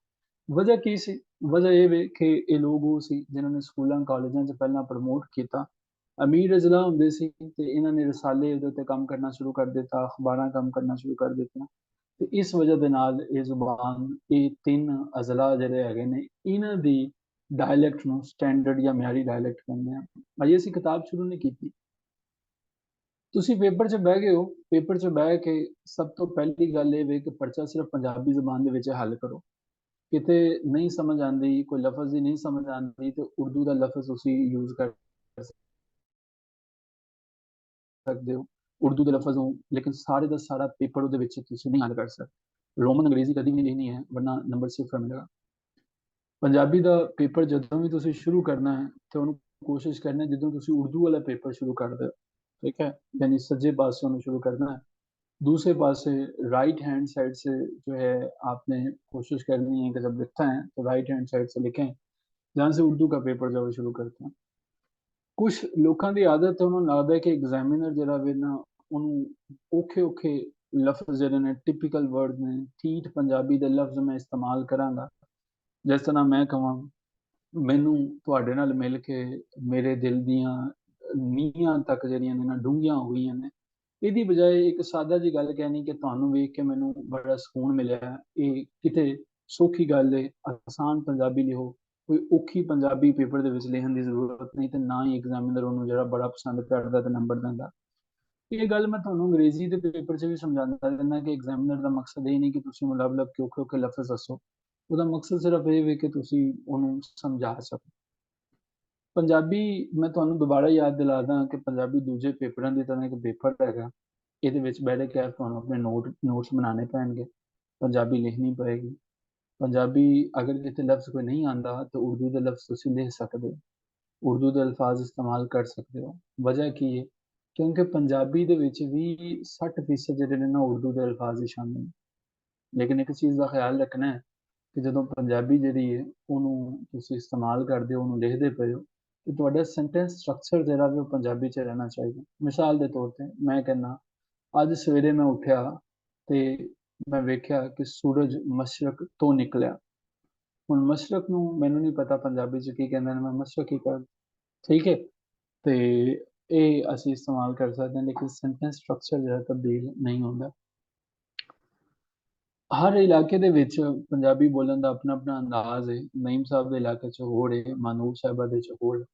ਲੇਕਿਨ ਜਦੋਂ ਪੰਜਾਬੀ ਲਿਖਣੀ ਹੈ ਉਦੋਂ ਕੋਸ਼ਿਸ਼ ਕਰਨੀ ਹੈ ਕਿ ਤੁਸੀਂ ਮਾਝੀ ਲਹਿਜੇ 'ਚ ਲਿਖੋ, ਯਾਨੀ ਕਿ ਜਿਸ ਲਹਿਜੇ 'ਚ ਮੈਂ ਤੁਹਾਡੇ ਨਾਲ ਗੱਲ ਕਰਦਾ ਪਿਆ, ਅਗਰ ਤੁਸੀਂ ਇਹਨੂੰ ਹੀ ਐਜ਼ ਇਟ ਇਜ਼ ਆਪਣੇ ਪੇਪਰਾਂ ਦੇ ਵਿੱਚ ਲਿਖ ਦਿੰਦੇ ਹੋ ਤਾਂ ਚੀਜ਼ਾਂ ਠੀਕ ਨੇ। ਬਾਕੀ ਉਹੀ ਬੇਸਿਕ ਗੱਲਾਂ ਨੇ ਕਿ ਹਾਸ਼ੀਆ ਲਾਣਾ ਹੈ 1 ਇੰਚ ਦਾ ਮਾਰਜਨ ਛੱਡ ਕੇ, ਖੂਬਸੂਰਤੀ ਲਈ ਸਫ਼ੇ ਦੇ ਦੋਵੇਂ ਪਾਸੇ ਹਾਸ਼ੀਆ ਲਾਓ, ਪ੍ਰੈਜੈਂਟੇਸ਼ਨ ਉਹਦੀ ਯਾਨੀ ਕਿ ਪੇਸ਼ਕਾਰੀ ਤੇ ਮਨ ਖਿੱਚਵੇਂ ਉਹਨੂੰ ਬਣਾਓ, ਅਟਰੈਕਟਿਵ ਬਣਾਓ। ਇਹ ਚੀਜ਼ਾਂ ਅਗਰ ਸਾਰੀ ਦੀਆਂ ਸਾਰੀਆਂ ਸ਼ਾਮਿਲ ਹੋ ਜਾਣ ਤਾਂ ਪੇਪਰ ਬਹੁਤ ਵਧੀਆ ਹੋ ਜਾਂਦਾ ਔਰ 80 ਤੋਂ 80 90 ਨੰਬਰਾਂ ਦੇ ਕਰੀਬ ਨੰਬਰ ਉਹ ਆਸਾਨੀ ਦੇ ਨਾਲ ਦੇ ਦਿੰਦਾ। ਅੱਛਾ, ਇਹਦੇ ਲਈ ਇਸ ਤੋਂ ਇਲਾਵਾ ਹੋਰ ਅਸੀਂ ਕੀ ਕਰ ਸਕਦੇ ਹਾਂ? ਜਿਹੜਾ ਪੇਪਰ ਦੇ ਵਿੱਚ ਬੈਠੇ ਹੋਏ ਸਵਾਲ ਚੰਗੀ ਤਰ੍ਹਾਂ ਤਿਆਰ ਹੋਏ ਉਹਨੂੰ ਸਭ ਨੂੰ ਪਹਿਲਾਂ ਹੱਲ ਕਰਨਾ। ਜਿਹੜਾ ਨਹੀਂ ਆਉਂਦਾ ਉਹਨੂੰ ਛੱਡ ਕੇ ਨਹੀਂ ਆ ਜਾਣਾ ਪੰਜਾਬੀ ਦੇ ਵਿੱਚ, ਕਿਉਂਕਿ ਪੰਜਾਬੀ 'ਚ ਪ੍ਰਮੋਟ ਕਰਦਾ, ਉਹ ਨੰਬਰ ਦਿੰਦਾ। ਪੰਜਾਬੀ 'ਚ ਕਦੀ ਵੀ ਕਿਸੇ ਨੂੰ ਉਹਨੇ 60 65 ਤੋਂ ਘੱਟ ਨੰਬਰ ਨਹੀਂ ਦਿੱਤੇ, ਇਲਾ ਕਿ ਕੋਈ ਐਸਾ ਕੇਸ ਨਾ ਹੋਵੇ ਕਿ ਜਿਹਨੇ ਪੰਜਾਬੀ ਜਿਹਨੂੰ ਲਿਖਣੀ ਵੀ ਨਾ ਆਉਂਦੀ ਹੋਵੇ ਜਾਂ ਜਿਹਨੇ ਕੁਛ ਵੀ ਨਾ ਲਿਖਿਆ ਹੋਵੇ। ਪੰਜਾਬੀ ਦੇ ਵਿੱਚ ਤੁਸੀਂ ਕੁਛ ਨਾ ਕੁਛ ਲਿਖ ਕੇ ਜ਼ਰੂਰ ਆਓ, ਨੰਬਰ ਤੁਹਾਨੂੰ ਸੌਖੇ ਆਸਾਨੀ ਨਾਲ ਦੇ ਦਿੰਦਾ, ਨੰਬਰ ਜ਼ਰੂਰ ਉਹ ਦੇ ਦਿੰਦਾ ਹੈ ਪੰਜਾਬੀ ਦਾ ਜਿਹੜਾ ਵੀ ਟੀਚਰ ਨੂੰ ਚੈੱਕ ਕਰਦਾ। ਜਦੋਂ ਤੁਹਾਨੂੰ ਸ਼ੇਰਾਂ ਦੀ ਤਸ਼ਰੀਹ ਕਰਨ ਵਾਲੀ ਗੱਲ ਆਏਗੀ, ਤਸ਼ਰੀਹ ਤੋਂ ਮੁਰਾਦ ਇਹ ਵੇ ਕਿ ਸਾਨੂੰ ਸਿਰਫ ਜਿਹੜੀ ਇਹ ਤਸ਼ਰੀਹ ਨਹੀਂ ਆਉਂਦੀ, ਇਹਦੇ ਵਿੱਚ ਅਸੀਂ ਤਨਕੀਦੀ ਜਾਇਜ਼ਾ ਜਿਹੜਾ ਵੀ ਦੇਣਾ ਹੁੰਦਾ। वो अगे चल के ਅਸੀਂ डिस्कस करांगे। लेकिन एक चीज़ ਤੁਸੀਂ बस याद रखनी है कि शायरी यानी कि पोइट्री वाले सैक्शन ਦੇ ਵਿੱਚ ਹਿੱਸੇ ਦੇ ਵਿੱਚ ਤੁਸੀਂ ਸ਼ੇਰ ਯਾਦ ਕਰਨੇ ਨੇ। ਇਹ ਸ਼ੇਰ ਯਾਦ ਕਰਨ ਦਾ ਤਰੀਕੇਕਾਰ ਬੜਾ ਆਸਾਨ ਹੋਏਗਾ ਤੇ ਤੁਹਾਨੂੰ MP3 ਫਾਈਲ ਜਿਹੜੀ ਮਿਲ ਜਾਏਗੀ। तो ਜਦੋਂ ਤੁਸੀਂ ਮਿਊਜ਼ਿਕ ਸੁਣਦੇ ਹੋ ਕਦੀ ਉਹਨੂੰ ਰਿਪਲੇਸ ਕਰ ਲਿਓ ਤੇ ਤੁਹਾਡੇ ਨੰਬਰ ਪੰਜਾਬੀ 'ਚ ਚੰਗੇ ਆ ਜਾਣਗੇ। ਜਦੋਂ ਵੀ ਸਵਾਲ ਤੁਸੀਂ ਲਿਖੋਗੇ ਤੇ ਕਮ ਸੇ ਕਮ 8 ਹੈਡਿੰਗਸ ਉਹਦੀਆਂ ਜ਼ਰੂਰ ਹੋਣੀਆਂ ਚਾਹੀਦੀਆਂ ਤੇ ਕੋਸ਼ਿਸ਼ ਕਰਨੀ ਹੈ ਕਿ ਸਵਾਲ ਦੇ ਵਿੱਚ ਸ਼ੇਰ ਦੇ ਸਵਾਲਾਂ ਦੇ ਵਿੱਚ ਤੁਸੀਂ ਜਦੋਂ ਸ਼ੇਰ ਦਾ ਤਨਕੀਦੀ ਜਾਇਜ਼ਾ ਸ਼ੇਰਾਂ ਨੂੰ ਲਿਖਣਾ ਹੈ ਉਹਦੇ ਵਿੱਚ ਤੁਸੀਂ ਇੱਕ ਨਾ ਇੱਕ ਸ਼ੇਰ ਜ਼ਰੂਰ ਲਿਖੋ। ਅਗਰ ਉਹ 'ਚ ਸ਼ੇਰ ਨਹੀਂ ਲਿਖੋਗੇ ਤੇ ਨੰਬਰ ਉਹ ਚੰਗੇ ਨਹੀਂ ਜਾਏਗਾ। ਠੀਕ ਹੈ, ਚੰਗੇ ਨੰਬਰ ਨਹੀਂ ਜਾਏਗਾ। ਤਸ਼ਰੀਹ ਦੇ ਹਵਾਲੇ ਦੇ ਨਾਲ ਅੱਗੇ ਚੱਲ ਕੇ ਮੈਂ ਤੁਹਾਨੂੰ ਸਮਝਾਵਾਂਗਾ ਵੀ ਕਿ ਤਨਕੀਦੀ ਜਾਇਜ਼ਾ ਕੀ ਹੁੰਦਾ ਹੈ, ਯਾਨੀ ਕਿ ਕ੍ਰਿਟੀਕਲ ਐਨਾਲਿਸਿਸ ਕੀ ਹੁੰਦਾ। ਇਸ ਤੋਂ ਇਲਾਵਾ ਹੈਡਿੰਗਸ ਕਿਸ ਤਰ੍ਹਾਂ ਲਿਖੋਗੇ, ਆਪਣੀ ਗੱਲ ਨੂੰ ਜਸਟੀਫਾਈ ਕਿਸ ਤਰ੍ਹਾਂ ਕਰੋਗੇ। ਆਖਰ 'ਚ ਉਹੀ ਜਨਰਲ ਗੱਲਾਂ ਨੇ ਕਿ ਟੂ ਦਾ ਪੁਆਇੰਟ ਲਿਖੋ ਜਿਹੜੀਆਂ ਸਾਰੇ ਪੇਪਰਾਂ 'ਚ ਗੱਲਾਂ ਹੁੰਦੀਆਂ ਨੇ। ਦੂਸਰੀ ਜਿਹੜੀ ਉਹ ਤੁਸੀਂ ਸਮਝਣ ਦੀ ਕੋਸ਼ਿਸ਼ ਕਰਨੀ ਹੈ ਕਿ ਨੀਲੀ ਜਾਂ ਕਾਲੀ ਸਿਆਹੀ ਜਿਹੜੀ ਹੈ ਇਸਤੇਮਾਲ ਕरें। ਸਫ਼ੇ ਪੜ੍ਹਨ ਲਈ ਕੁਛ ਲੋਕ ਇਸ ਤਰ੍ਹਾਂ ਹੁੰਦੇ ਨੇ ਕਿ ਉਹ ਇਮਤਿਹਾਨ ਦੇ ਵਿੱਚ ਬੈਠੇ ਹੁੰਦੇ ਨੇ ਤੇ ਉਹ ਲਾਈਨਾਂ ਇੱਕ ਇੱਕ ਲਾਈਨ ਛੱਡ ਕੇ ਲਿਖਦੇ ਹੁੰਦੇ ਨੇ। ਤੁਸੀਂ ਪੇਪਰ ਅਜੇ ਸ਼ੁਰੂ ਕਰਦੇ ਹੋ ਤਾਂ ਉਹ ਕਹਿੰਦੇ ਨੇ ਸਰ ਜੀ ਇੱਕ ਹੋਰ ਸ਼ੀਟ ਦੇ ਦਿਓ ਤੇ ਤੁਸੀਂ ਇੰਝ ਦਾ ਕੰਮ ਨਹੀਂ ਕਰਨਾ। ਐਗਜ਼ਾਮੀਨਰ ਬਾਅਦ ਔਕਾਤ ਇਸ ਚੀਜ਼ ਤੋਂ ਗੁੱਸਾ ਵੀ ਕਰਦਾ ਹੈ ਕਿ ਉਹਨੂੰ ਬੜੀਆਂ ਸ਼ੀਟਾਂ ਚੈੱਕ ਕਰਨੀਆਂ ਪੈਂਦੀਆਂ ਨੇ। ਉਹ ਚਾਹੁੰਦਾ ਹੈ ਕਿ ਇੱਕ ਹੀ ਜਿਹੜੀ ਨਾ ਸਫ਼ੇ ਦੇ ਉੱਤੇ ਇੱਕ ਹੀ ਸ਼ੀਟ ਤੇ ਮੇਰੇ ਨਾਲ ਗੱਲ ਕੀਤੀ ਜਾਵੇ ਤਾਂ ਅੱਛਾ। ਕੋਸ਼ਿਸ਼ ਕਰੋ ਕੁਛ ਖਤ ਲਿਖਣ ਦੀ ਕੋਸ਼ਿਸ਼ ਕਰੋ, ਲਿਖਾਈ ਆਪਣੀ ਸਾਫ਼ ਰੱਖੋ। बाकी वही जनरल गल्लां कि अपना निशानी ना लाओ, ये ना करो, क्रॉस कर दो वगैरह वगैरह वगैरह। अच्छा जी, अच्छा कोई कटिंग वगैरह अगर कितने हो जाए कोई सवाल ਦੇ ਵਿੱਚ ਕਰਨੀ ਹੈ ਤੇ ਇਹ ਗੱਲ ਇੰਪੋਰਟੈਂਟ ਹੈਗੀ ਹੈ। ਜਿਸ ਤਰ੍ਹਾਂ ਇਹਨੇ ਉਹਨੂੰ ਕੱਟਿਆ ਤੇ ਉਹਨੂੰ ਇਸ ਤਰ੍ਹਾਂ ਕੱਟਣਾ ਹੈ। ਕੁਝ ਲੋਕ ਕੀ ਕਰਦੇ ਨੇ ਉਹ ਕੱਟਦੇ ਨੇ ਉਹ ਇਸ ਤਰ੍ਹਾਂ ਕੱਟ ਦਿੰਦੇ ਨੇ ਜਾਂ ਉਹ ਇਸ ਤਰ੍ਹਾਂ ਕੱਟਣ ਦੀ ਕੋਸ਼ਿਸ਼ ਕਰਦੇ ਨੇ ਕਿ ਉਹ ਬਿਲਕੁਲ ਹੀ ਬੁਰਾ ਇੰਪ੍ਰੈਸ਼ਨ ਜਿਹੜਾ ਪੈਂਦਾ ਤੇ ਉਹਨੂੰ ਇਸ ਤਰ੍ਹਾਂ ਨਹੀਂ ਕੱਟਣਾ ਹੈ। ਅੰਗਰੇਜ਼ੀ ਦੇ ਲਫ਼ਜ਼ ਜਿਹੜੇ ਨੇ ਯੂਨੀਵਰਸਿਟੀ ਅਗਰ ਕੋਈ ਆ ਗਿਆ ਜਿਹੜੇ ਉਰਦੂ ਨੇ ਜਜ਼ਬ ਕੀਤੇ ਹੋਏ ਨੇ ਤੇ ਉਹ ਯੂਨੀਵਰਸਿਟੀ ਨਾ ਲਿਖਿਆ ਜਾਏ। ਅਗਰ ਕਿਸੇ ਨੇ ਯੂਨੀਵਰਸਿਟੀ ਲਿਖ ਲਿਆ ਤੇ ਉਹ ਗਲਤ ਹੋਏਗਾ, ਉਹਦੀ ਬਜਾਏ ਇਹ ਯੂਨੀਵਰਸਿਟੀ ਠੀਕ ਹੋਏਗਾ। ਪੰਜਾਬੀ ਦੇ ਵਿੱਚ ਮੁxtਲਿਫ ਅੰਦਾਜ਼ ਨੇ। ਅਗਰ ਇੱਕ ਜਗ੍ਹਾ ਤੁਸੀਂ ਆਉਂਦਾ ਲਿਖ ਲਿਆ ਆਣੇ ਨੂੰ ਯਾਨੀ ਕਮਿੰਗ ਨੂੰ, ਦੂਸਰੀ ਜਗ੍ਹਾ ਨੂੰ ਆਉਂਦਾ ਲਿਖ ਲਿਆ, ਤੀਸਰੀ ਜਗ੍ਹਾ ਉਹਨੂੰ ਹਮਜ਼ਾ ਪਾ ਕੇ ਆਉਂਦਾ ਲਿਖ ਲਿਆ, ਇੱਕ ਜਗ੍ਹਾ ਗਾਉਂਦਾ ਯਾਨੀ ਸਿੰਗਿੰਗ ਨੂੰ, ਫਿਰ ਗਾਉਂਦਾ ਫਿਰ ਗਾਉਂਦਾ। ਇਹ ਸਾਰੇ ਠੀਕ ਨੇ ਲੇਕਿਨ ਪੇਪਰ ਦੇ ਵਿੱਚ ਇੱਕ ਨੂੰ ਯੂਜ਼ ਕਰੋ। ਜਿਹੜਾ ਵੀ ਅੰਦਾਜ਼ ਇਖਤਿਆਰ ਕਰੋ ਉਹਨੂੰ ਇੱਕੋ ਜਿਹਾ ਲਿਖੋ ਤੇ ਸਾਰੇ ਦੇ ਸਾਰੇ ਸਵਾਲਾਤ ਨੂੰ ਅਟੈਂਪਟ ਕਰਨ ਦੀ ਕੋਸ਼ਿਸ਼ ਕਰੋ, ਹੱਲ ਕਰਨ ਦੀ ਕੋਸ਼ਿਸ਼ ਕਰੋ। ਇਹ ਗੱਲਾਂ ਇੱਥੇ ਤੱਕ ਸਮਝ 'ਚ ਆ ਗਈਆਂ ਨੇ, ਕਲੀਅਰ ਨੇ, ਤਾਂ ਕਿ ਮੈਂ ਅੱਗੇ ਚੱਲਾਂ ਤੇ ਤੁਹਾਨੂੰ ਸਮਝਾਉਣ ਦੀ ਕੋਸ਼ਿਸ਼ ਕਰਾਂ। ਪਹਿਲਾ ਸਵਾਲ ਜਿਹੜਾ ਕਲੀਅਰ ਨਾ।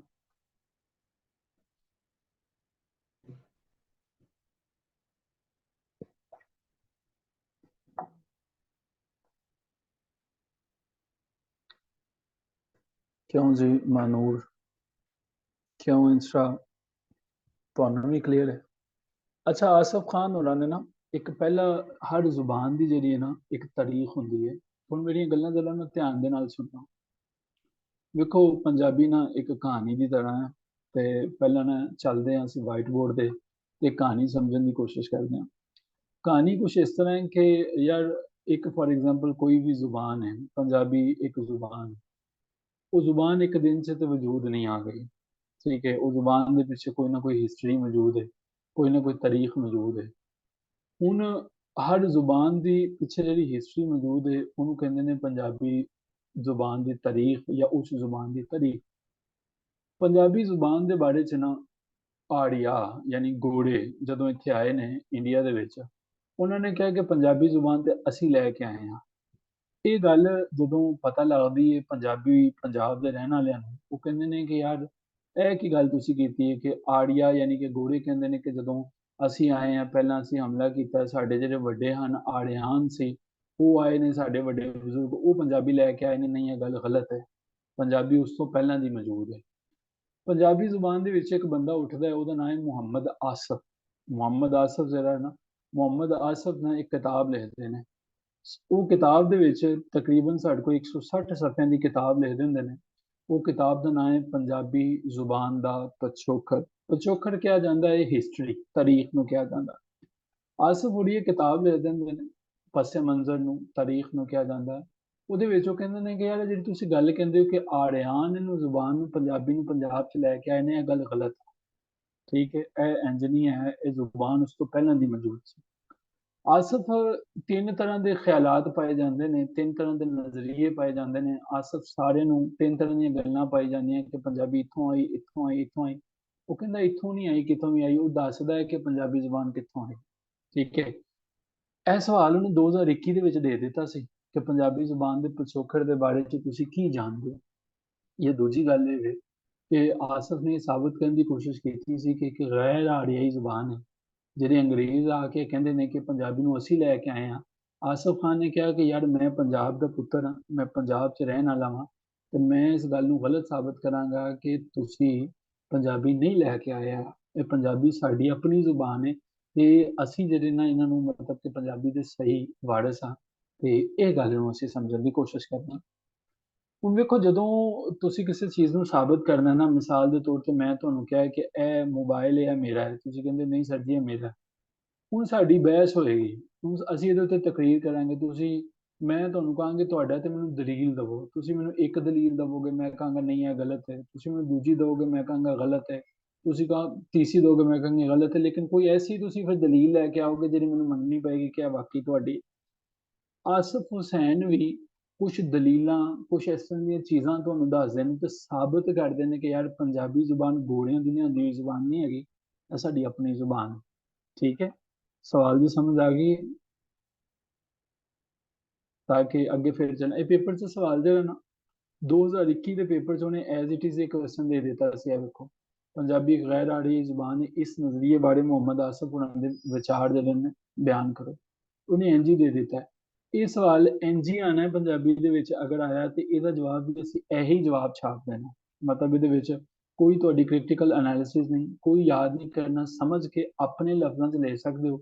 ਜਿਹੜੀ ਚੀਜ਼ ਤੁਸੀਂ ਆਪਣੇ ਲਫ਼ਜ਼ਾਂ 'ਚ ਨਹੀਂ ਲੈ ਸਕਦੇ, ਉਹ ਮੈਂ ਤੁਹਾਨੂੰ ਦੱਸ ਦਾਂਗਾ ਕਿ ਉਹ ਕਿਹੜੀ ਹੈ। ਤੇ ਪੰਜਾਬੀ ਦੇ ਜਿਉਂ ਹੀ ਕਲਾਸ ਖਤਮ ਹੁੰਦੀ ਹੈ ਤੇ ਇਹਦੇ ਤੁਸੀਂ ਨੋਟਸ ਵੀ ਉਹਨੂੰ ਇੰਝ ਹੀ ਬਣਾ ਕੇ ਦੇ ਦੇਣਾ। ਇਹ ਗੱਲਾਂ ਜਿੰਨੀਆਂ ਮੈਂ ਦੱਸਾਂਗਾ ਉਹਨੂੰ ਤੁਸੀਂ ਵੀ ਆਪਣੇ ਅਲਫਾਜ਼ 'ਚ ਲਿਖ ਸਕਦੇ ਹੋ।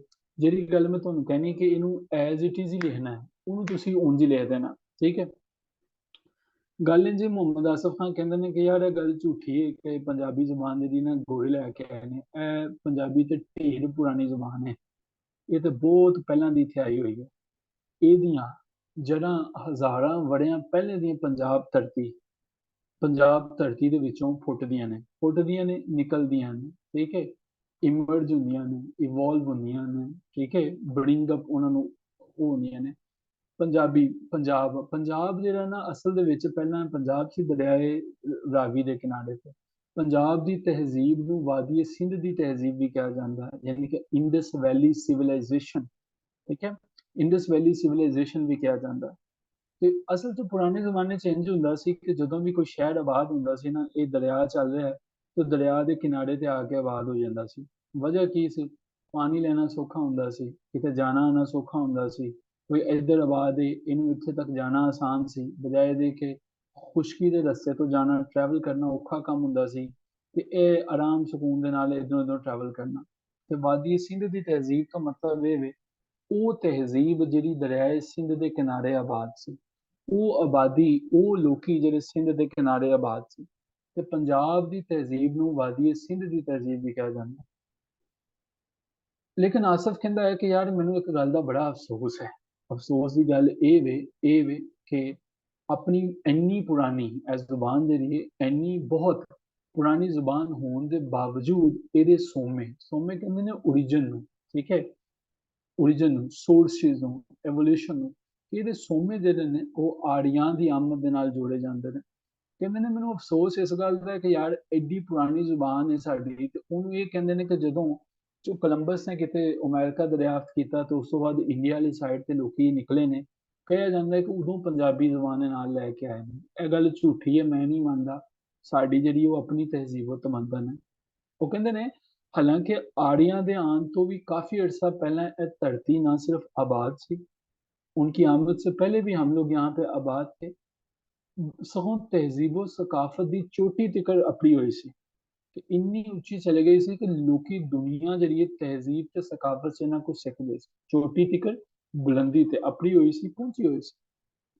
ਆਸਫ ਹੁਸੈਨ ਨੇ ਇੱਕ ਛੋਟੀ ਜਿਹੀ ਕਿਤਾਬ ਲਿਖ ਦਿੱਤੀ ਇਹਦੇ ਉੱਤੇ। ਉਹ ਕਿਤਾਬ ਦਾ ਨਾਮ ਉਹਨਾਂ ਨੇ ਰੱਖਿਆ ਪੰਜਾਬੀ ਬੋਲੀ ਦਾ ਪਿਛੋਕੜ, the perspective of Punjabi language, ਦ origin of Punjabi language, the history of Punjabi language, the historical background of Punjabi language, Punjabi जुबान का पस मंजर, पंजाबी जुबान का ओरिजिन का माखिज। ये किताब दे राहें उन्होंने साबित किया कि यार पंजाबी जुबान जी एक कदीम जुबान है। उन्हें क्या गल छड़ दवो कि पंजाबी अज की जुबान है, यह गैर आड़ियाई जुबान है। जिन्नियां गल्लां मैं दसदा पिया तुसीं अपने लफ्ज़ां च लिखणियां ने, जिंज तुहानूं समझ आए उंज लिख लो। लफज अपनी मर्जी दे ए लफज लैने ने ए ले लो। ਇਹਦੇ ਵਿੱਚ ਕੋਈ ਔਖੀ ਵੋਕੈਬਲਰੀ ਯੂਜ਼ ਕਰਨ ਦੀ ਲੋੜ ਕੋਈ ਨਹੀਂ। ਦੋ ਤਿੰਨ ਲਫ਼ਜ਼ ਯਾਦ ਰਹੀਏ ਤੇ ਠੀਕ ਹੈ। ਅਸੂਮੇ ਜਿਹੜੇ ਨੇ ਇਹਨਾਂ ਨੂੰ ਯਾਦ ਕਰ ਲਓ, ਪਿਛੋਕੜ ਯਾਦ ਕਰ ਲਓ, ਚੋਟੀ ਤਿਕੜ ਯਾਦ ਕਰ ਲਓ। ਉਹ ਕਹਿੰਦੇ ਨੇ ਕਿ ਯਾਰ ਗੱਲ ਇੰਜ ਹੈ ਕਿ ਇਹ ਉਦੋਂ ਦੀ ਜ਼ੁਬਾਨ ਹੈ, ਇਹ ਉਦੋਂ ਦੀ, ਇਹ ਉਸ ਵਕਤ ਕੀ ਜ਼ੁਬਾਨ ਹੈ ਜਦੋਂ ਆੜਿਆ ਤੇ ਦਰਾਵੜ, ਆੜੀਆ ਕੌਣ ਹੁੰਦੇ ਸੀ? ਅੰਗਰੇਜ਼ਾਂ ਦੀ ਇੱਕ ਕੌਮ, ਅੰਗਰੇਜ਼ਾਂ ਦੇ ਵੱਡੇ ਬਜ਼ੁਰਗ। ਉਹ ਜਿਸ ਤਰ੍ਹਾਂ ਸਾਡੇ ਬਜ਼ੁਰਗ ਕੋਈ ਸੂਫੀ ਨੇ, ਮੈਂ ਚूंकि ਰਾਜਪੂਤ ਰਾਣਾ ਹੈ, ਮੇਰਾ ਬਜ਼ੁਰਗ ਕੋਈ ਨਾ ਕੋਈ ਸਿੱਖ ਹੋਏਗਾ, ਠੀਕ ਹੈ। ਮੈਂ ਸਾਡਾ ਕੋਈ ਓਰੀਜਨ ਜਿਹੜਾ ਵੇ ਉਹ ਨਾਨ ਮੁਸਲਿਮ ਸਿੱਖੀਜ਼ਮ ਦੀ ਤਰਫ ਜਾਂਦਾ ਹੈ, ਕਿਉਂਕਿ ਰਾਜਪੂਤ ਉਹਨਾਂ ਦੇ ਵਿੱਚੋਂ ਹੀ ਸਨ, ਉਸਾਂ ਤੇ ਰਾਜਪੂਤ ਕੋਈ ਹੈ ਹੀ ਨਹੀਂ ਸੀ, ਠੀਕ ਹੈ। ਇਸ ਤਰ੍ਹਾਂ ਆੜਿਆ ਜਿਹੜੇ ਨੇ ਉਹ ਅੰਗਰੇਜ਼ਾਂ ਦੇ ਜਿਹੜੇ ਨੇ ਮਾਂ ਪਿਓ ਸੀ, ਠੀਕ ਹੈ। ਕੁਝ ਸੈਯਦ ਹੁੰਦੇ ਨੇ ਜਿਨ੍ਹਾਂ ਦੀ ਫਿਰ ਜਿਹੜੀ ਹੈ ਅਹਿਲੇ ਬੈਤ ਦੇ ਨਾਲ ਜਾ ਕੇ ਨਿਸਬਤ ਮਿਲਦੀ। ਦਰਾਵੜ ਇਹ ਦੂਜੀ ਕੌਮ ਸੀ। ਆਸਫ ਕਹਿੰਦੇ ਨੇ ਯਾਰ ਆਰੀਆ ਤੇ ਦਰਾਵੜ, ਦਰਾਵੜ ਨੂੰ ਡਰਵਿਡੀਅਨ ਕਿਹਾ ਜਾਂਦਾ ਅੰਗਰੇਜ਼ੀ 'ਚ, ਤੁਸੀਂ ਦਰਾਵੜ ਹੀ ਲਿਖੋਗੇ ਕਿ ਦਰਾਵੜ ਨੇ ਉਹ ਇਸ ਧਰਤੀ ਦੇ ਉੱਤੇ ਜਦੋਂ ਨਹੀਂ ਸੀ ਆਏ ਪੰਜਾਬੀ ਜ਼ੁਬਾਨ ਤੋਂ ਉਦੋਂ ਨਹੀਂ ਹੁੰਦੇ ਸੀ, ਠੀਕ ਹੈ। ਇਸ ਲਈ ਆੜੀਆ ਜਦੋਂ ਲੈ ਕੇ ਆਏ ਨੇ, ਕਿ ਆੜੀਆ ਜਦੋਂ ਆਏ ਸੀ, ਆੜੀਆ ਆਪਣੀ ਜ਼ੁਬਾਨ ਲੈ ਕੇ ਆਏ ਨੇ, ਉਹਨੂੰ ਕਹਿੰਦੇ ਸਨ ਵੇਦ। ਵੇਦ ਉਹਦੇ ਵਿੱਚ ਹੀ ਉਹਨਾਂ ਨੇ ਫਿਰ ਵੇਦ ਲਿਖੇ ਸੀ ਨਾ, ਠੀਕ ਹੈ। ਉਹਦੇ ਵਿੱਚ ਉਹਨਾਂ ਨੇ ਵੇਦ ਲਿਖੇ ਸੀ। ਇਹ ਤੁਹਾਡੀ ਜਨਰਲ ਇਨਫੋਰਮੇਸ਼ਨ ਲਈ ਮੈਂ ਤੁਹਾਨੂੰ ਦੱਸ ਦਵਾਂ। ਵੈਸੇ ਇਹਨੂੰ ਲਿਖਣਾ ਜ਼ਰੂਰੀ ਨਹੀਂ ਹੈ ਕਿ ਵੇਦ 4 ਕਿਸਮ ਦੇ ਵੇਦ ਸਨ, ਉਹ ਉਹਨਾਂ ਨੇ ਲਿਖੇ ਸੀ। ਵੇਦੀ, ਇਹ ਗੱਲ ਹੁਣ ਮੇਰੀ ਥੋੜੀ ਜਿਹੀ ਨਾ ਗੌਰ ਦੇ ਨਾਲ ਸੁਣਿਓ, ਅੱਗੋਂ ਤੁਹਾਨੂੰ ਸੌਖੀ ਹੋ ਜਾਏਗੀ।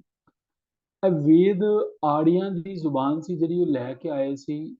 ਅਗਰ ਇਹ ਜ਼ੁਬਾਨ ਲਿਖੀ ਹੋਈ ਹੈ, ਇਹਦੇ ਵਿੱਚ ਕੋਈ ਤਹਿਰੀਰ ਹੈ, ਤੁਹਾਨੂੰ ਵੇਦ ਕਿਹਾ ਜਾਂਦਾ ਸੀ। ਲੇਕਿਨ ਜਿਹੜੀ ਇਹ ਆਪਸ ਵਿੱਚ ਜ਼ੁਬਾਨ ਬੋਲਦੇ ਸੀ, ਉਹਨੂੰ ਸਿਰਫ ਸੰਸਕ੍ਰਿਤ ਕਹਿੰਦੇ ਸੀ। ਗੱਲ ਸਮਝ ਆਈ? ਜਦੋਂ ਬੋਲਣੀ ਹੈ ਤੇ ਸੰਸਕ੍ਰਿਤ ਹੈ, ਜਦੋਂ ਲਿਖਣੀ ਹੈ ਤੇ ਵੇਦ ਬਣ ਗਈ ਹੈ। ਸਮਝ ਆਈਏ? ਕਲੀਅਰ ਹੋਈ ਹੈ ਕਿ ਨਹੀਂ?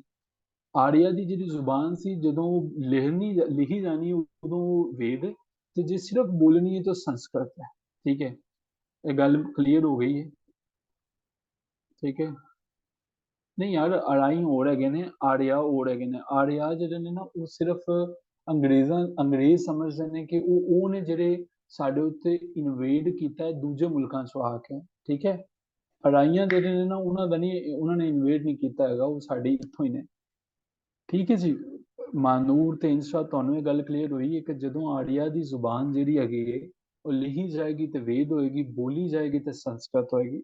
ਇਹਦੇ ਵਿੱਚ ਇਹ ਗੱਲ 'ਚ ਫਰਕ ਕਿਉਂ ਹੈ? ਕੀ ਵਜ੍ਹਾ ਹੈ ਕਿ ਸੰਸਕ੍ਰਿਤ ਕਿਉਂ ਹੋਏਗੀ?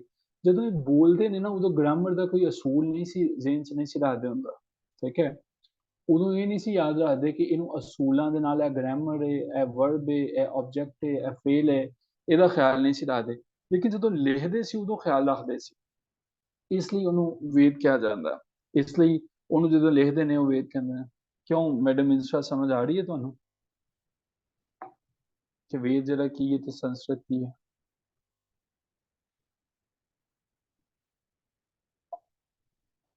मैडम इंस्टा राजपूत साहिबा। सर मेरे बैकग्राउंड में नॉइज है इसलिए मैंने अनम्यूट किया। हाँ चलें, अच्छा चंगी गल है। लेकिन हुण तुसीं कर लिया, तुहानूं समझ आई है जिन्नियां चीज़ां से दस्सियां ने?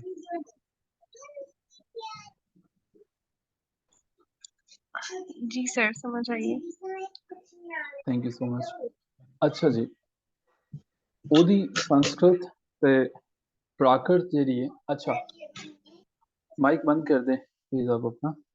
अच्छा जी, दूसरे नंबर ते ਉਹਨਾਂ ਦੀ ਪਹਿਲੀ ਤੇ ਪਤਾ ਚੱਲ ਗਿਆ ਵੇਦ ਹੈ, ਸੰਸਕ੍ਰਿਤ ਹੈ। ਅੱਛਾ ਇਹ ਪ੍ਰਾਕ੍ਰਿਤ ਦੇ ਅਪਵਰਡਸ ਕੀ ਹੈ? ਇਹ ਵੀ ਮੁxtਲਿਫ ਕਿਸਮ ਦੀ ਸੰਸਕ੍ਰਿਤ ਦੀਆਂ ਅੱਗੋਂ ਕਿਸਮਾਂ ਨੇ, ਠੀਕ ਹੈ। ਮੁਖਤਸਰ ਗੱਲ ਇਹ ਵੇ, ਆਸਫ ਕਹਿੰਦੇ ਨੇ ਕਿ ਜਨਾਬ ਇਹ ਜ਼ੁਬਾਨ ਸਾਡੀ ਪੰਜਾਬੀ ਦਾ ਵੇਦ, ਸੰਸਕ੍ਰਿਤ, ਪ੍ਰਾਕ੍ਰਿਤ ਜਾਂ ਅਪਵਰਡਸ ਨਾਲ ਕੋਈ ਤਾਲੁਕ ਨਹੀਂ। सर जी, ਆਯਾਨ ਲੋਕ ਵੀ ਜਦੋਂ ਪੰਜਾਬੀ ਬੋਲਦੇ ਨੇ ਤਾਂ ਗ੍ਰਾਮਰ ਦਾ ਖਿਆਲ ਨਹੀਂ ਕਰਦੇ। ਹਾਂ ਯਾਰ, ਇਹ ਗੱਲ ਤੁਹਾਡੇ ਲਈ ਸਹੀ ਹੈ ਕਿ ਬਹੁਤ ਜਿਹੇ ਲੋਕੀ ਸਾਡੇ ਵੀ ਨਹੀਂ ਕਰਦੇ ਹੈਗੇ, ਲੇਕਿਨ ਇਹਨਾਂ ਨੂੰ ਅਸੀਂ ਜੋੜ ਨਹੀਂ ਸਕਦੇ ਉਹਨਾਂ ਦੇ ਨਾਲ। ਆਪਾਂ ਲੋਕ ਵੀ, ਅੱਛਾ ਆਪਾਂ ਲੋਕ, ਮੈਂ ਕਿਹਾ ਸ਼ਾਇਦ ਆੜਿਆਂ ਦੀ ਗੱਲ ਕਰਨੀ। ਮੁਹੰਮਦ ਆਸਫ ਖਾਨ ਨੇ ਆਪਣੀ ਕਿਤਾਬ ਲਿਖੀ। ਉਹਨਾਂ ਨੇ ਕਿਹਾ ਕਿ ਗੱਲ ਇੰਝ ਹੈ ਬਈ ਕਿ ਮੇਰੀ ਕਿਤਾਬ ਜਿਹੜੀ ਨਾ ਪੰਜਾਬੀ ਬੋਲੀ ਦਾ ਪਿਛੋਕੜ ਹੈ। ਇਹ ਦਰਅਸਲ ਇਸ ਕਿਤਾਬ ਦੇ ਵਿੱਚ ਚਾਰ ਵੱਖ-ਵੱਖ ਮਜ਼ਮੂਨ ਨੇ। ਆਸਫ ਨੇ ਆਪਣੀ ਕਿਤਾਬ ਦੇ ਵਿੱਚ ਚਾਰ ਮਜ਼ਮੂਨ ਲਿਖੇ। ਉਹ ਹੁੰਦੇ ਨੇ ਨਾ ਕਿਤਾਬ ਦੇ ਵਿੱਚ ਚੈਪਟਰ ਹੁੰਦੇ ਨੇ, ਉਹਨਾਂ ਨੇ ਚਾਰ ਚੈਪਟਰ ਲਿਖੇ ਤੇ ਉਹ ਚਾਰੋਂ ਦੇ ਚਾਰੋਂ ਛੋਟੇ-ਛੋਟੇ ਮਜ਼ਮੂਨਾਂ ਨੂੰ ਇੱਕ ਜਗ੍ਹਾ ਇਕੱਠਾ ਕਰਕੇ ਛਾਪ ਦਿੱਤਾ ਗਿਆ। ਕਿਤਾਬ ਦਾ ਵਿੱਚ ਚੈਪਟਰ ਹੈ, ਮਿਸਾਲ ਦੇ ਤੌਰ ਤੇ ਚੈਪਟਰ ਨੰਬਰ 1 ਹੈ, 2 ਹੈ, 3 ਹੈ, 4 ਹੈ। ਉਹ ਕਿਤਾਬ ਦੇ ਵਿੱਚ ਜਿਹੜਾ ਚੈਪਟਰ ਨੰਬਰ ਤੀਸਰਾ ਹੈ ਨਾ, ਉਹ ਸਭ ਨਾਲੋਂ ਲੰਮਾ ਹੈ, ਸਭ ਨਾਲੋਂ ਵੱਡਾ ਹੈ, ਸਭ ਨਾਲੋਂ ਜ਼ਿਆਦਾ ਹੈ, 100 ਸਫ਼ਿਆਂ ਦੇ ਉੱਤੇ ਫੈਲਿਆ ਹੋਇਆ ਹੈ। ਠੀਕ ਹੈ। ਮਜ਼ਮੂਨ ਦਾ ਆਗਾਜ਼ ਪੰਜਾਬੀ ਜ਼ੁਬਾਨ ਦੇ ਬਾਰੇ ਤਿੰਨ ਨਜ਼ਰੀਆਤ ਦੇ ਨਾਲ ਹੁੰਦਾ ਹੈ। ਆਸਫ ਹੁਸੈਨ ਹੁਣ ਤਿੰਨ ਤਰ੍ਹਾਂ ਦੇ ਨਜ਼ਰੀਆਂ ਦਾ ਜਵਾਬ ਦਿੰਦਾ ਹੈ ਪੰਜਾਬੀ ਜ਼ੁਬਾਨ ਦੇ ਬਾਰੇ ਚ ਕਿ ਪੰਜਾਬੀ ਕਿੱਥੋਂ ਵਜੂਦ ਚ ਆਈ ਹੈ। ਪੰਜਾਬੀ ਦੇ ਬਾਰੇ ਚ ਤਿੰਨ ਜਿਹੜੇ ਨੇ ਨਾ ਮੁਖਤਲਿਫ ਮਾਰੂਫ ਮਸ਼ਹੂਰ ਨਜ਼ਰੀਆਤ ਅਜੋਕੀਆਂ ਹਿੰਦ ਆੜੀਆਂ ਆੜਿਆਈ ਬੋਲੀਆਂ ਵਿੱਚੋਂ। ਅਜੋਕੀਆਂ कहते हैं ਵੱਖੋ ਵੱਖ, सेपरेट, न्यूनेस, यूनिक। ठीक है, अजोकियां वक्ो वक, सेपरेट, यूनिक। हिंद, हिंदुस्तान में अलहदा अलहदा, अलग अलग आर्याई बोलियां, ऐसी बोलियां, ऐसी लैंग्वेजेस, ऐसे डायलेक्ट्स जो कि आर्या लेके आए थे। तो वो कहते हैं कि हिंदुस्तान में जितनी भी अजोकियां हिंद आर्यी बोलियां विचों पंजाबी भी एक मनी जाती है। ਪਹਿਲਾ ਨਜ਼ਰੀਆ ਤੇ ਇਹ ਵੇ ਕਿ ਜੀ ਹਿੰਦੁਸਤਾਨ ਦੇ ਵਿੱਚ ਆੜੀਆਂ ਦੀ ਲਿਆਂਦੀਆਂ ਹੋਈਆਂ ਬੋਲੀਆਂ ਦੇ ਵਿੱਚੋਂ ਪੰਜਾਬੀ ਵੀ ਇੱਕ ਬੋਲੀ ਹੈ। ਇਹਨਾਂ ਬੋਲੀਆਂ ਬਾਰੇ ਤਿੰਨ ਦਰਜ ਜ਼ੈਲ ਵੱਖ-ਵੱਖ ਨਜ਼ਰੀਏ ਰਾਇਜ ਨੇ। ਸਿੰਪਲ ਜੀ ਗੱਲ ਇਹ ਵੇ ਕਿ ਕਿਹਾ ਜਾਂਦਾ ਹੈ ਕਿ ਬਹੁਤ ਜ਼ਿਆਦਾ ਬੋਲੀਆਂ ਬੋਲੀਆਂ ਜਾਂਦੀਆਂ ਸੀ ਜਦੋਂ ਆੜੀਆਂ ਲੈ ਕੇ ਆਏ ਨੇ ਤਾਂ ਪੰਜਾਬੀ ਵੀ ਉਦੋਂ ਮੌਜੂਦ ਸੀ। ਹੁਣ ਤਿੰਨ ਨਜ਼ਰੀਆਤ ਕੀ ਨੇ ਜਿਹੜੇ ਵੱਖ-ਵੱਖ ਨੇ? ਇਹ ਜਿਹੜੇ ਨਜ਼ਰੀਆਤ ਨੇ ਨਾ, ਇਹਨਾਂ ਨੂੰ ਤੁਸੀਂ ਐਜ਼ ਇਟ ਇਜ਼ ਲੈਣਾ ਹੈ। ਠੀਕ ਹੈ। ਇਹ ਨਜ਼ਰੀਆਤ ਜਿਹੜੇ ਨੇ ਇਹ ਐਜ਼ ਇਟ ਇਜ਼ ਪੇਪਰ ਤੇ ਛਾਪੋਗੇ, ਰੱਟਾ ਲਾਓਗੇ, ਕਿੰਝ ਲਾਓਗੇ ਮੈਂ ਤੁਹਾਨੂੰ ਸਮਝਾ ਦਿੰਦਾ ਵਾਂ। ਮੈਂ ਆਸਾਨ ਤਰੀਨ ਸਮਝਾਉਣ ਦੀ ਕੋਸ਼ਿਸ਼ ਕਰਾਂਗਾ। ਇਹਨਾਂ ਨੂੰ ਇੰਝ ਹੀ ਲੈਣਾ। ਵੇਦੀ ਬੋਲੀ ਆੜੀਆ ਜਦੋਂ ਲੈ ਕੇ ਆਏ ਨੇ, ਹਰ ਇਹਨੂੰ ਨਾ ਮੈਂ ਤੁਹਾਨੂੰ ਪਹਿਲਾਂ ਉਰਦੂ ਚ ਸਮਝਾਵਾਂਗਾ, ਫਿਰ ਪੰਜਾਬੀ ਚ ਦੱਸਾਂਗਾ ਤਾਂ ਕਿ ਤੁਹਾਨੂੰ समझ आ सके। हर कौम जब भी आती है अपने साथ एक जुबान लेके आती है। आर्यन जो है वो जब हिंदुस्तान में आते हैं वो भी अपनी जुबान लेके आते हैं और उनकी जुबान वेदी थी। वेदी, वेद, इसी तरह से जो हमारे पास वेद, ऋग्वेद आता है ना जो हिंदू पढ़ते हैं, उनकी बोली वेदी थी। अब वेदी जो जुबान थी इससे संस्कृत होंद विच आई, वजूद में, होंद विच आई, वजूद में आई। वेदी जुबान थी, मैंने कहा कि ये वेद है। जब वेद जो है वो मौजूद थे, अब वेद जो है वो रिटन वर्जन है। आर्या जो जुबान लेके आते हैं उसका रिटन वर्जन वेद है। इसी रिटन वर्जन से वजूद में आती है संस्कृत। ठीक है, या बल्कि यूं कह लें कि संस्कृत जो है वो बाद में वजूद में आती है जब लोग ग्रामर का ख्याल नहीं रखते थे। लोगों ने ग्रामर का इस्तेमाल नहीं किया तो संस्कृत बन गई। अगर ग्रामर का इस्तेमाल करते हुए बोलेंगे तो वेद होगा, ग्रामर का इस्तेमाल नहीं करेंगे तो संस्कृत होगा।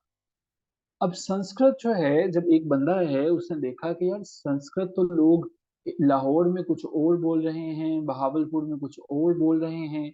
इस बंदे का नाम पाननी था। पाननी, ठीक है, छाननी होता है ना जिसे आटा छानते हो, उसी से मिलता जुलता इसका नाम था पाननी। पाननी हिंदू था। पाणिनि ने क्या किया, उसने बड़ा दुख हुआ कि यार ये जो वेद हैं ये तो हमारे पास रिटन लैंग्वेज है, संस्कृत है, इस तरह से तो नईम साहब संस्कृत बोल रहे हैं, वो और बोल रहे हैं, महानूर साहिबा और बोल रही हैं, इंशा साहिबा और बोल रही हैं। उसने क्या किया, पाणिनि भाई के दिल के अंदर बड़ी तकलीफ हुई। उसने कहा कि यार ये तो मैं बर्दाश्त नहीं कर सकता। अब उसने एक किताब लिखी पाणिनि ने। उस किताब का नाम था अष्टाध्यायी। अष्टाध्यायी का मतलब है ग्रामर के असूल। उसने जो है वो किताब लिखी अष्टाध्यायी। उसने जिस तरह से किसी को अष्टाम पेपर पे नहीं आप लोग लिख देते, अष्टाम पेपर होता है, एफिडेविट जिसे कहते हैं, अष्टांग पेपर पे आप लिख देते हो ये प्रॉपर्टी मैंने आपको दे दी, ये प्रॉपर्टी आज से मैंने दे दी। अष्टांग का मतलब है पाणिनि ने भी इस तरह की किताब लिख दी दिहाई कि जनाब ये असूलों को बाईपास नहीं किया जा सकता। अब उसने क्या किया, संस्कृत जुबान जो पहले किसी और असूल में थी, नईम कुछ और बोल रहा था, मुबशिर कुछ और बोल रहा था, मानूर कुछ और बोल रहा था। जुबान हमारी एक है, फर्ज करें हम लोग वेद बोलना चाहते हैं, हम सब लोगों की जुबान वेद है, लेकिन ये तीनों जो है वो और बोल रहे हैं। अब ये जो पाणिनि ने ये बात देखी, तो पाणिनि ने बड़ा महसूस किया कि यार ये तीनों मुख्तलिफ क्यों बोल रहे हैं। उसने किताब लिखी और इस किताब का नाम था अष्टाध्यायी, और ये ग्रामर के असूलों की थी। इसने महानूर के, नईम के, मुबशिर की जुबान को एक करने के लिए किताब लिखी अष्टाध्यायी, जिसका मतलब ये था कि संस्कृत बोलने के भी कुछ असूल हैं, उसको हम कहते हैं अष्टाध्यायी। यहाँ तक बात क्लियर हुई। वेद जो है वो रिटन लैंग्वेज है, उससे संस्कृत वजूद में आई। अब संस्कृत मुख्तलिफ लोग मुख्तलिफ तरह से बोलते थे। पाणिनि को बड़ा गुस्सा लगा। पाणिनि ने किताब लिखी अष्टाध्यायी, और अष्टाध्यायी से उसने जो है वो ग्रामर के कुछ असूल इंट्रोड्यूस करवाए। ठीक है, इंस्टा आपको पता चला है, चूंकि पंजाबी आपके लिए नया सब्जेक्ट है। मानूर क्लियर।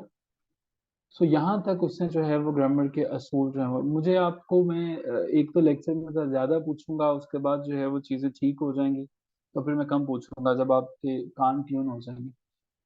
अब क्या हुआ।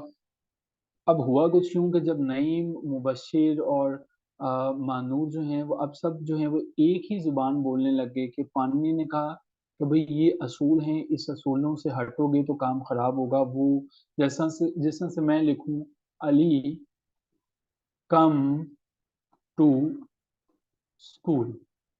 अब आप ये कहेंगे कि सर अली के साथ कम नहीं आना, कम जाना है। ठीक है, आप कहेंगे ये सेंटेंस गलत है। ठीक है, I Ali comes to my school आएगा। मैं ये कहूँ आई लिव्स इन लाहौर, आप कहेंगे सर आई के साथ लिव्स नहीं आना, आई लिव आना। ये किसने बताया आपको। इसी तरह से इसका मतलब कोई ना कोई असूल है, किसी असूल ने आपको जकड़ा हुआ है, वो इंग्लिश ग्रामर ने जकड़ा हुआ है। अष्टाध्यायी ने लिखती संस्कृत, यानी कि जो लोग अब संस्कृत लिखते थे, उसको जकड़ दिया। अब जब एक किताब आ गई अष्टाध्यायी, तो अब उससे क्या रही, उससे एक सारता आ गई। एक सारता, यूनिकनेस, इकट्ठा। अब लोगों को पता चल गया कि एक सारता, एक जैसी, एक जैसी। कि अब इससे एक फायदा तो हो गया कि लिखती हुई संस्कृत तो एक जैसी हो गई। ठीक है, लेकिन बोलने वाली जो संस्कृत थी वो तब्दील होती चलेगी। वटदी यानी कि तकसीम होती हुई प्राकृत बन गई। वेदी रिटन वर्जन था, बोलने वाला संस्कृत था। पाणिनि ने संस्कृत के भी जो है वो असूल दे दिए अष्टाध्यायी किताब में। अष्टाध्यायी किताब के अंदर जो है वो संस्कृत तो एक जैसी होगी लिखने वाली, लेकिन बोलने वाली जो संस्कृत है, अब वो अगला वर्जन, अगला डायलेक्ट आ गया, वो प्राकृत है। अगली इसकी टाइप आ गई। अब यही प्राकृत जो है, प्राकृत एक इसके डायलेक्ट का नाम है, एक लहजे का नाम है, एक जुबान बन गई बाद में प्राकृत। और प्राकृत से आगे फिर जो है वो अपभ्रंश जो है वो बन गई, अपभ्रंश जो है वो बन गई। सो हमारे पास जो लोग ये कहते हैं कि पंजाबी कैसे वजूद में आई, वो कहते हैं, वो ये बात बताते हैं कि सबसे पहले वेदी बोली वजूद में आई, वेदी बोली से संस्कृत वजूद में आई। तो ठीक है, क्लियर हो गया। अब चूंकि संस्कृत जो है वो मुख्तलिफ तरह से बोली जाती थी, अब क्या हुआ, पाणिनि ने इस चीज को कहा कि यार इसको मैं एक जैसा करना चाहता हूँ। उसने किताब लिख दी अष्टाध्यायी। अब अष्टाध्यायी से बोलने वाली संस्कृत जो है वो तो तब्दील नहीं हुई, लेकिन लिखने वाली जो संस्कृत है वो तब्दील हो गई। जो लिखने वाली संस्कृत थी वो हमारे पास तब्दील हो गई। सॉरी, लिखने वाली जो है वो एक जैसी रही, लेकिन बोलने वाली जो संस्कृत है वो फिर भी तब्दील होती रही। अब बोलने वाली संस्कृत आगे चल के प्राकृत बन गई, और फिर आगे चल के अपभ्रंश जो है वो बन गई। अब पहला जो इसके ऊपर एतराज लोग लगाते हैं पंजाबी ਦੇ ਬਾਰੇ ਚ, ਜਿਹੜਾ ਪਹਿਲਾ ਇਹਦੇ ਉੱਤੇ ਇਤਰਾਜ਼ ਲਾਇਆ ਜਾਂਦਾ ਉਹ ਇਹ ਵੇ ਕਿ ਜਿਸ ਤਰ੍ਹਾਂ वेदी तो संस्कृत वजूद ਚ आ गई, संस्कृत चो प्राकृत वजूद ਚ आ गई, प्राकृत चो अपभ्रंश वजूद ਚ आ गई, इसे तरह ही पंजाबी भी ਜਿਹੜੀ ਵਜੂਦ ਚ आई है। कि अपभरनिश ਦੇ ਵਿੱਚੋਂ ਪੰਜਾਬੀ ਆਈ ਹੈ, ਫਿਰ ਸਿੰਧ ਵਿੱਚ ਸਿੰਧੀ ਆਈ ਹੈ, ਬੰਗਾਲ ਵਿੱਚ ਬੰਗਾਲੀ ਇੰਜ ਵਜੂਦ ਚ ਆਈ ਹੈ। ਇਹ ਪਹਿਲੀ ਗੱਲ ਸਮਝ ਚ ਆਈ ਹੈ। ਉਹ ਕਹਿੰਦੇ ਨੇ ਕਿ ਵੇਦਾਂ ਦੇ ਸਾਰੀਆਂ ਜ਼ੁਬਾਨਾਂ ਵੇਦਾਂ ਚ ਨਿਕਲੀਆਂ, ਤੇ ਵੇਦ ਕੌਣ ਲੈ ਕੇ ਆਏ ਨੇ? ਆਰਿਆਨ ਲੈ ਕੇ ਆਏ ਨੇ। ਇਹ ਵੇਦ ਕੌਣ ਲੈ ਕੇ ਆਏ ਸੀ? ਆਰਿਆਨ। ਆਰਿਆਨ ਨੇ ਲਿਖਿਆ ਸੀ ਨਾ, ਤੇ ਆਰਿਆਨ ਕੌਣ ਨੇ? ਅੰਗਰੇਜ਼ਾਂ ਦੇ ਅਬਾਓ ਅਜਦਾਦ ਨੇ। ਪਹਿਲਾ ਇਤਰਾਜ਼ ਇਹ ਵੇ, ਪਹਿਲੀ ਗੱਲ ਇਹ ਵੇ ਕਿ ਜਨਾਬ ਵੇਦ ਜਿਹੜੇ ਆਏ ਨੇ, ਵੇਦਾਂ ਦੇ ਵਿੱਚੋਂ ਸੰਸਕ੍ਰਿਤ, ਸੰਸਕ੍ਰਿਤ ਦੇ ਵਿੱਚੋਂ ਫਿਰ ਨਿਕਲੀ ਹੈ ਪ੍ਰਾਕ੍ਰਿਤ, ਪ੍ਰਾਕ੍ਰਿਤ ਦੇ ਵਿੱਚੋਂ अपभ्रंश वजूद ਚ आई है, तो इंज ही पंजाबी वजूद ਚ आई है। ठीक है, अब ये जो है वो हमें यहां तक पता चला। अब दूसरा एतराज, एक तो नजरिया ये हो गया, तीन नजरिए ने टोटल। पहला ग्रुप कहता है इस तरह वजूद ਚ आई है, दूसरा ग्रुप ਜਿਹੜਾ ਵੇ ਉਹ ਕਹਿੰਦਾ ਹੈ ਕਿ ਨਹੀਂ ਜੀ ਇੰਜ ਵਜੂਦ ਨਹੀਂ ਆਈ ਹੈ। ਪੰਜਾਬੀ ਫਿਰ ਕਿਸ ਤਰ੍ਹਾਂ ਵਜੂਦ ਚ ਆਈ ਹੈ? ਪੰਜਾਬੀ ਵਜੂਦ ਚ ਆਈ ਹੈ ਜੀ, ਇਹ ਬੋਲੀਆਂ ਜਿਹੜੀਆਂ ਨੇ ਸਾਡੇ ਕੋਲ। ਇੱਕ ਹੋਰ ਇਤਰਾਜ਼ ਆ ਜਾਂਦਾ ਜੀ, ਪਹਿਲੇ ਗਰੁੱਪ ਦਾ ਇੱਕ ਇਤਰਾਜ਼ ਆ ਗਿਆ ਕਿ ਪੰਜਾਬੀ ਇੱਥੋਂ ਵਜੂਦ ਚ ਆਈ। दूजा हिंद आर्याई बोलियां, हिंद हिंदुस्तान आर्याई, जो आर्याई लेके आए बोलियां जो उनकी जुबानें हैं। सिद्धियां वेदी दी कुखों जमियां हैं। ठीक है, सिद्धियां बिल्कुल सीधे वेद की कोख उसके जो है वो पेट से, उसके जो है वो किसी जुबान से निकली है। दूसरा एतराज ये है, वो लोग लंबी चौड़ी तकरीर नहीं करते, ऊपर वाली बात को दोबारा बता देते हैं। वो कहते हैं जी हम और कुछ नहीं जानते, एक ही बात जानते हैं कि ये जो पंजाबी जुबान है ना, और ये चूंकि हिंदुस्तान में बोली जाती है, तो हिंद आर्याई बोलियां जो हैं वो जितनी भी हैं सब के सब वेदी दी कुखों जमियां हैं, कि वेदी इनकी माँ है। बात तो वही रही कि सिद्धियां वेदी दी कुखों जमियां हैं, कि ये सीधी सीधी जो है वो वेद जो है वो वहां से पैदा हुई। और तीसरी जो है वो पंजाबी एक गैर आर्याई बोली है। तीन तरह के नजरिए ਜਿਹੜੇ ਹਨ ਚੱਲਦੇ ਪਏ ਸਨ ਜਦੋਂ ਆਸਫਪੁਰਾ ਕਿਤਾਬ ਦੀ। ਇੱਕ ਤੇ ਇਹ ਸੀ ਕਿ ਪਹਿਲੀ ਗੱਲ ਇਹ ਵੀ ਕਿ ਪਾਣਨੀ ਨੇ ਅਸ਼ਟਾਧਿਆਈ ਕਿਤਾਬ ਦੇ ਜ਼ਰੀਏ ਰੱਖਿਆ, ਵੇਦ ਤੋਂ ਸੰਸਕ੍ਰਿਤ, ਸੰਸਕ੍ਰਿਤ ਤੋਂ ਪ੍ਰਾਕ੍ਰਿਤ, ਪ੍ਰਾਕ੍ਰਿਤ ਤੋਂ ਅਬਰਨਿਸ਼। ਦੂਜੇ ਕਹਿੰਦੇ ਨੇ ਕਿ ਜੀ ਇਹ ਬੋਲੀ ਸਿੱਧੀ ਸਿੱਧੀ ਜਿਹੜੀ ਹੈ ਉੱਥੋਂ ਪੈਦਾ ਹੋਈ ਹੈ। ਤੇ ਤੀਜੀ ਇਹ ਸੀ ਕਿ ਪੰਜਾਬੀ ਇੱਕ ਗੈਰ ਆਰਿਆਈ ਜ਼ਬਾਨ। ਆਸਫਪੁਰੀ ਕਹਿੰਦੇ ਨੇ ਇਹ ਗੱਲ ਸਿਰਫ ਸੱਚੀ ਹੈ ਕਿ ਗੋਰੇ ਕੋਈ ਨਹੀਂ ਸੀ ਲੈ ਕੇ ਪੰਜਾਬੀ, ਪੰਜਾਬੀ ਇੱਕ ਗੈਰ ਆਰਿਆਈ ਜ਼ੁਬਾਨ ਹੈ। ਪੰਜਾਬੀ ਜਿਹੜੀ ਆਰਿਆਈ ਨਹੀਂ ਸੀ ਲੈ ਕੇ ਆਏ। ਇਹ ਗੱਲ ਅੱਗੇ ਵੀ ਲਿਖੀ ਹੈ। ਮੁਹੰਮਦ ਆਸਫ ਖਾਨ ਪਹਿਲੇ ਦੋ ਨਜ਼ਰੀਆਂ ਦੇ ਨਾਲ ਇਖਤਲਾਫ ਕਰਦੇ ਨੇ, ਕਿਉਂ ਜੇ ਕੋਈ ਵੀ ਜ਼ੁਬਾਨ ਦੂਜੀ ਵਿੱਚੋਂ ਨਹੀਂ ਫੁੱਟਦੀ।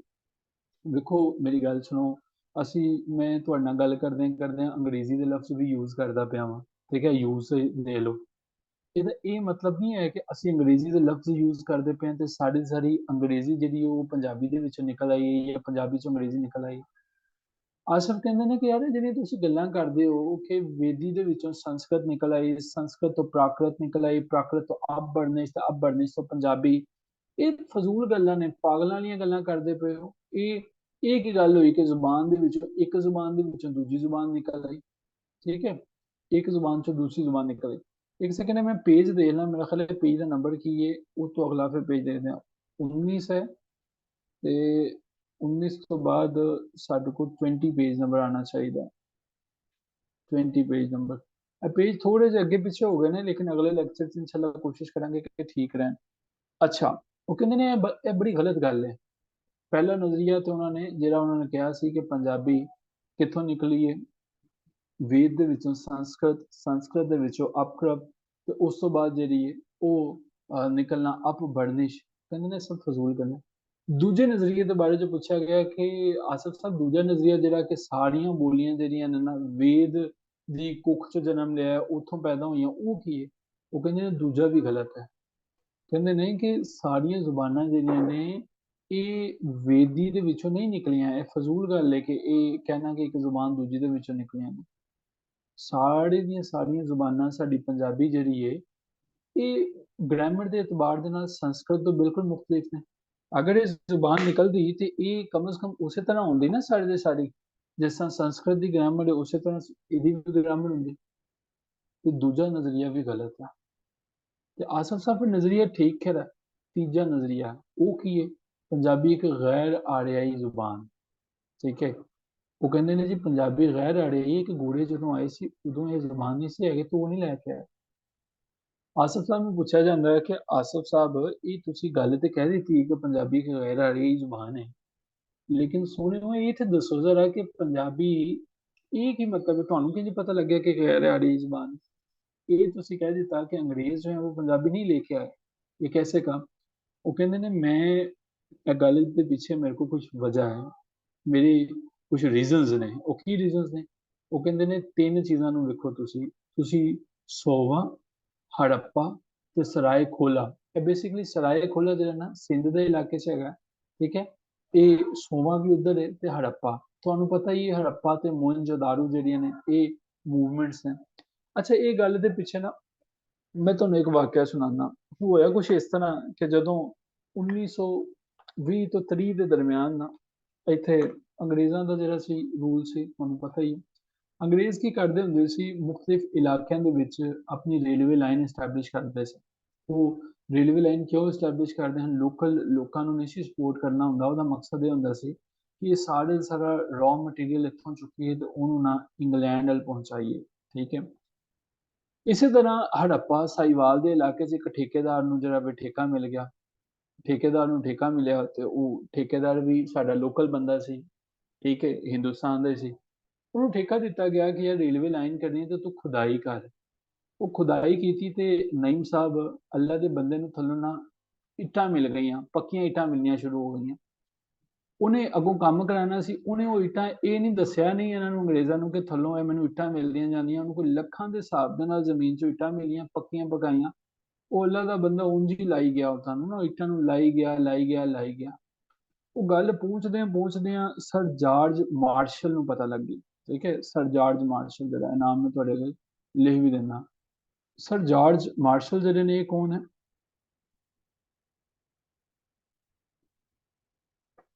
सर जॉर्ज मार्शल जो है ना आर्कियोलॉजिस्ट हैं, ठीक है, और एंथ्रोपोलॉजिस्ट भी सी, ठीक है। एंथ्रोपोलॉजी यानी कि ज़मीन दे इल्म बशरियात देखना कि इंसानियत कदों वजूद च आई। जॉर्ज मार्शल तक गल पहुंचती है तो जॉर्ज मार्शल जो है ना इस चीज़ से बड़ा माइंड करते हैं कि यार तू सानू दस्सिया भी नहीं है कि ਇਹਦੇ ਵਿੱਚ ਖੰਡਰਾਤ ਨੇ, ਪੱਕੀਆਂ ਇੱਟਾਂ ਨਿਕਲਦੀਆਂ ਪਈਆਂ, ਤੂੰ ਕੁਛ ਤੇ ਸਾਨੂੰ ਦੱਸ ਦਿੰਦਾ। ਉਹਨੇ ਕੁਛ ਵੀ ਨਹੀਂ ਦੱਸਿਆ। ਆਸਿਫ ਹੁਸੈਨ ਕਹਿੰਦੇ ਨੇ ਕਿ ਜਨਾਬ ਇਹ ਗੋਰੇ ਤੇ ਜਿਹੜੇ ਨੇ ਸਾਡੇ ਕੋਲ ਆਏ ਨੇ ਕਿਤੇ 1500 ਤੋਂ 1600 ਦੇ ਦਰਮਿਆਨ ਚ, ਤੇ ਇਹ ਜਦੋਂ ਤੁਸੀਂ ਹੜੱਪਾ ਦੀ ਖੁਦਾਈ ਕੀਤੀ ਏ, ਸੋਵਾਂ ਦੀ ਖੁਦਾਈ ਕੀਤੀ ਏ, ਤੁਸੀਂ ਸਰਾਏ ਖੋਲਾ ਦੀ ਖੁਦਾਈ ਕੀਤੀ ਏ, ਉਦੋਂ ਵਿੱਚ ਤੇ ਤੁਹਾਨੂੰ ਤੇ ਉੱਥੇ 3000 ਸਾਲ ਪੁਰਾਣੀ ਜਿਹੜੀ ਤਹਿਜ਼ੀਬ ਮਿਲਦੀ। ਉਹ ਇੱਟਾਂ ਜਿਹੜੀਆਂ ਨੇ, ਉਹ ਚੀਜ਼ਾਂ ਜਿਹੜੀਆਂ ਉਹ ਤੇ 3000 ਸਾਲ ਪੁਰਾਣੇ ਸੀ। ਤੇ ਤੁਹਾਡੇ ਤੇ ਵੱਡੇ ਵੱਡੇ ਵਡੇਰੇ ਆਉਂਦੇ ਨੇ ਇੱਥੇ 1500 ਤੋਂ 1600 ਦੇ ਦਰਮਿਆਨ, ਉਸ ਤੋਂ ਪਹਿਲਾਂ ਦੀਆਂ ਇਹ ਮੌਜੂਦ ਨੇ। ਇਹਦਾ ਮਤਲਬ ਇਹ ਵੇ, ਆਸਿਫ ਹੁਸੈਨ ਕਹਿੰਦੇ ਨੇ ਕਿ ਨੈਗੇਟਿਵ ਔਸਟ੍ਰਿਕ, ਇਹ ਦੋ ਅੰਗਰੇਜ਼ਾਂ ਦੇ ਨਾਮ ਨੇ, ਠੀਕ ਹੈ। ਉਹ ਕਹਿੰਦੇ ਨੇ ਇਹ ਦਰਾਵੜਾਂ ਦੇ ਪੰਜਾਬ ਦੇ ਵਿੱਚ ਆਣ, ਰਗਵੇਦ ਵਿੱਚ ਗੈਰ ਆਰਿਆਈ ਕਬੀਲਿਆਂ ਦਾ ਜ਼ਿਕਰ ਤੇ ਵੇਦੀ ਤੇ ਸੰਸਕ੍ਰਿਤ ਵਿੱਚ ਗੈਰ ਆਰਿਆਈ ਲਫ਼ਜ਼ਾਂ ਦੀ ਮੌਜੂਦਗੀ ਤੋਂ ਮਿਲਦਾ। ਉਹ ਕਹਿੰਦੇ ਨੇ ਜਨਾਬ ਇਹ ਜਿਹੜੀ ਤੁਹਾਡੀ ਰਗਵੇਦ ਹੈ ਨਾ, ਰਗਵੇਦ ਆਰਿਆਨ ਨੇ ਕਿਤਾਬ ਲਿਖੀ ਸੀ, ਮਜ਼ਹਬੀ ਕਿਤਾਬ ਹੈ, ਹਿੰਦੂ ਇਹਨੂੰ ਮੰਨਦੇ ਨੇ ਅੱਜ। ਰਗਵੇਦ ਮਜ਼ਹਬੀ ਕਿਤਾਬ ਨੇ, ਇਹਦੇ ਵਿੱਚ ਵੀ ਤੇ ਸੰਸਕ੍ਰਿਤ ਦੀ ਜ਼ੁਬਾਨ ਦੇ ਵਿੱਚ ਵੀ ਪੰਜਾਬੀ ਉਦੋਂ ਵੀ ਮੌਜੂਦ ਸੀ, ਸਮਝ ਆਈਏ। ਤੇ ਪੰਜਾਬੀ ਇੱਕ ਗੈਰ ਆਰਿਆਈ ਜ਼ੁਬਾਨ ਹੈ, ਇਹ ਉਸ ਤੋਂ ਪਹਿਲਾਂ ਦੀ ਮੌਜੂਦ ਹੈ। ਹੜੱਪਾ ਦੀ ਖੁਦਾਈ ਦੇ ਵਿੱਚ ਨਹੀਂ ਤੁਹਾਨੂੰ ਨਜ਼ਰ ਆਇਆ? ਸਰਾਏ ਖੋਲਾ ਦੇ ਉੱਤੇ ਸੋਵਾ ਦੇ ਮੁਕਾਮ ਤੇ ਇਹ ਗੱਲ ਸਮਝ 'ਚ ਆਈ ਹੈ ਕਿ ਨਹੀਂ ਆਈ? ਇਹ ਪਹਿਲਾਂ ਉਹਨਾਂ ਨੇ ਪੁਆਇੰਟ ਦਿੱਤਾ ਆਸਫ ਉਹਨਾਂ ਨੇ ਕਿਹਾ ਜੀ ਇਹ ਪੰਜਾਬੀ ਉਸ ਤੋਂ ਪਹਿਲਾਂ ਦੀ ਮੌਜੂਦ ਹੈ। ਅਗਰ ਨਹੀਂ ਤਾਂ ਉਹ ਕਹਿੰਦੇ ਪਤਾ ਲੱਗਦਾ। ਕਲੀਅਰ ਹੋਇਆ? ਪਤਾ ਚੱਲਿਆ?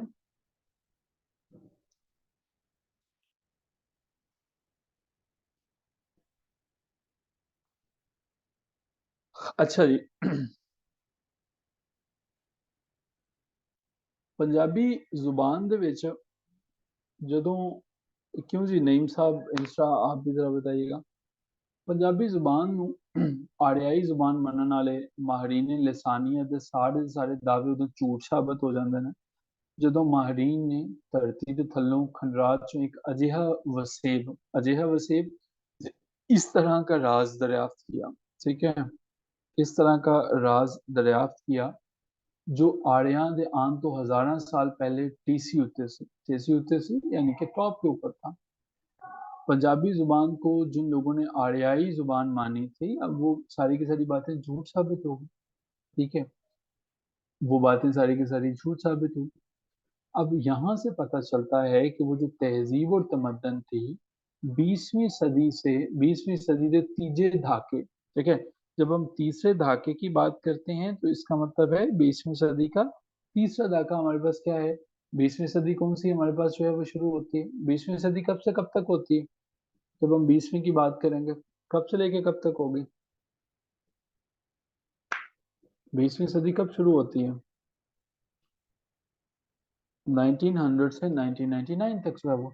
तो इसका जो है वो थर्ड जो है वो हमारे पास 1960, ठीक है, 1950 1960, बल्कि जो है वो 1920 से ही ऑनवर्ड जो है वो ये काम होना शुरू हो जाता है। तो वो कहते हैं कि 20वीं सदी के अंदर जो है, जब हम लोगों को हजारा मीलों के घेरे विच इतनी ज्यादा फैली हुई हड़प्पाई तहजीब का पता लगता है, तो फिर हमें पता चलता है कि दरावरी तहजीब जो है ये उससे भी पहले की चीजें हैं। ਮੁਹੰਮਦ ਆਸਿਫ ਖਾਨ ਦੇ ਮੁਤਾबिक सब नालों पहला दरावड़ कौम इस धरती उत्ते बाहरी हमलावरों की शक्ल च आई सी। आसिफ उड़ी कहते हैं कि सबसे पहले जिस कौम ने पंजाब के ऊपर यहाँ के लोगों पे हमला किया था, उस कौम का नाम दरावड़ कौम था। उन्होंने दी जुबान को दरावड़ी बोली का नाम दिता गया। जब वो आए उन्होंने अटैक किया, जो हर बंदा जब आता है अपनी जुबान भी साथ लेके आता है। उनकी जुबान जो है वो, चूंकि वो दरावड़ी थे, उनकी जुबान को दरावड़ी बोली का नाम दिया गया। हम पंजाब हैं, हमारी पंजाबी होगी, ठीक है। अब ये बात सच है कि एक के बाद दूसरा हमलावर होता रहता है। दरावरां ਦੇ ਮਗਰੋਂ ਜਦੋਂ ਦਰਾਵੜ ਆਏ, ਉਸ ਤੋਂ ਬਾਅਦ दूसरे लोगों ने ਜਦੋਂ देखा कि इंडिया ਦੇ ਵਿੱਚ हालात बहुत अच्छे हैं, उन्होंने देखा कि इंडिया में तो बड़ी चीजें हैं। दरावड़ा मगरों आर्या इस धरती उत्ते आए, और उसके बाद आर्या जो है वो जमीन पे आए। माहरीने लसानियात यानी लिंग्विस्ट के मुताबिक जो है, उन्होंने दी जुबान ਨੂੰ वेदी बोली का नाम दिता गया। पहले दरावड़ थे, दरावड़ कौम आए जो अपनी जुबान लेके आए दरावड़ी बोली, ठीक है। हमारे पास जो है वो,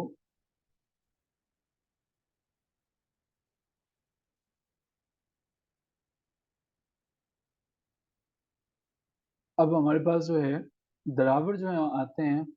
ਨਈਮ ਸਾਹਿਬ ਕੀ ਕਹਿੰਦੇ ਨੇ, ਕਿਲਾ ਦਰਾਵੜ ਇਹਨਾਂ ਦੇ ਵੇਲੇ ਦਾ ਹੈ ਸਰ ਜੀ, ਬਿਲਕੁਲ ਉਹਨਾਂ ਦੇ ਨਾਮ ਤੋਂ ਉਹਨਾਂ ਨੇ ਰੱਖਿਆ ਹੈ ਕਿਲਾ ਦਰਾਵੜ, ਤੋਂ ਉਦੋਂ ਦੀ ਤਹਿਜ਼ੀਬ ਉਹ ਚੱਲਦੀ ਆਉਂਦੀ।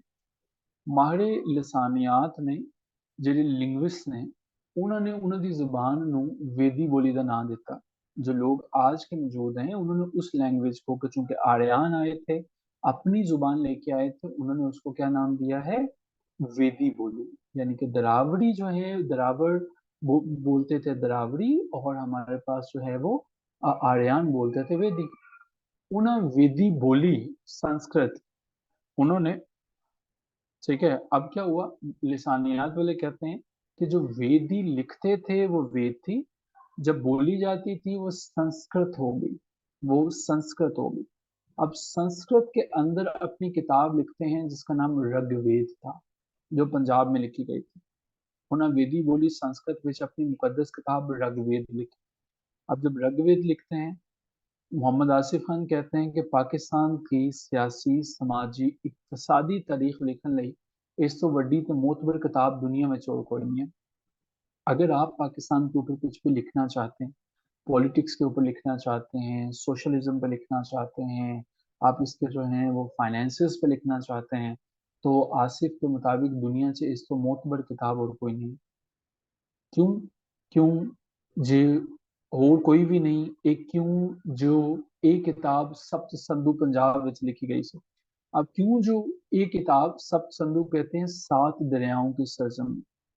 पंजाब तो 5 दरियाओं की है, लेकिन 2 दरिया और भी मौजूद हैं। एक हमारे पास जो है वो दरियाए सिंध है, सप्त संधू जो है सिंध है। दूसरा हमारे पास जो है वो दरियाए घाघर या दरियाए सरवस्ती होता था, ठीक है। तो मोहम्मद आसिफ कहते हैं कि अगर आप लिखना चाहते हैं इन चीज़ों पे, तो ये किताब सबसे बड़ी जो है वो बेहतरीन किताब। विधि संस्कृत तो बाद प्राक्तन का जमाना आंदा है। सबसे पहला जमाना हमारे पास वेद बोली का था। वेद बोली के बाद संस्कृत का जमाना आता है, ये मैंने बताया आपको कि संस्कृत का जमाना है। संस्कृत के बाद आपके पास प्राक्तन का जमाना, ये तीसरा जो है वो इसका डायलेक्ट आ जाता है, तीसरी जो लैंग्वेज है वो आ जाती है, और वो है हमारे पास प्राक्तन, ठीक है। अब हमारे पास दो नजरियात हैं। एक तो ये हमने देखा कि वेदी वो बोली है जो कि आर्यन जो है वो लिखा करता था, संस्कृत वो बोली है जो आर्यन बोला करता था। लेकिन आर्यन जब आए तो यहाँ पे लोकल लैंग्वेज भी तो कोई ना कोई पाई जाती थी, यहाँ पे मुकामी लोग भी तो कोई ना कोई बात करते थे, जुबान बोलते थे। उन्हें प्राकृता कहते हैं। प्राकृता जो है ਉਹ ਜ਼ੁਬਾਨਾਂ ਨੇ ਜਿਹੜੀਆਂ ਆਰੀਆਂ ਦੇ ਆਉਣ ਤੋਂ ਪਹਿਲਾਂ ਇੱਥੇ ਬੋਲੀਆਂ जा रही सन। ठीक है। वेदी जो आर्यन लिखा करते थे संस्कृत तो वो बोला करते थे। प्राकृता वो जुबाना जो उन्होंने आने तो पहले इतने मौजूद सी, यानी गैर आ रही है जुबाना। ठीक है। लेकिन वो कहते हैं, आसिफ खान कहते हैं कि ये नजरिया बहुत गलत है कि हम ये कहें कि कोई भी जुबान किसी दूसरी जुबान से निकली है। जैसे संस्कृत से जो है वो प्राकृता निकले हैं। ठीक है। और प्राकृता के बाद जो है वो अगली जुबान अपभ्रंश वजूद में आती है। ठीक है।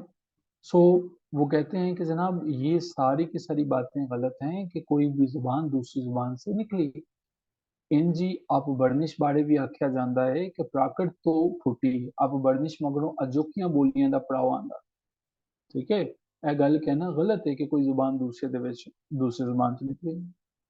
मजमून के आखिरी हिस्से में मोहम्मद आसिफ खान ने अहम जुबान के दो अहम पहलू सर्फ ते नहव बारे बहस की थी। अब सर्फ या नहव क्या होता है, ये हमारे पास जो है सर्फ या नहव का मतलब होता है ग्रामर। मोहम्मद आसिफ खान जो है इन्होंने आखिरी हिस्से में जो है वो उसके ग्रामर के ऊपर बात की है।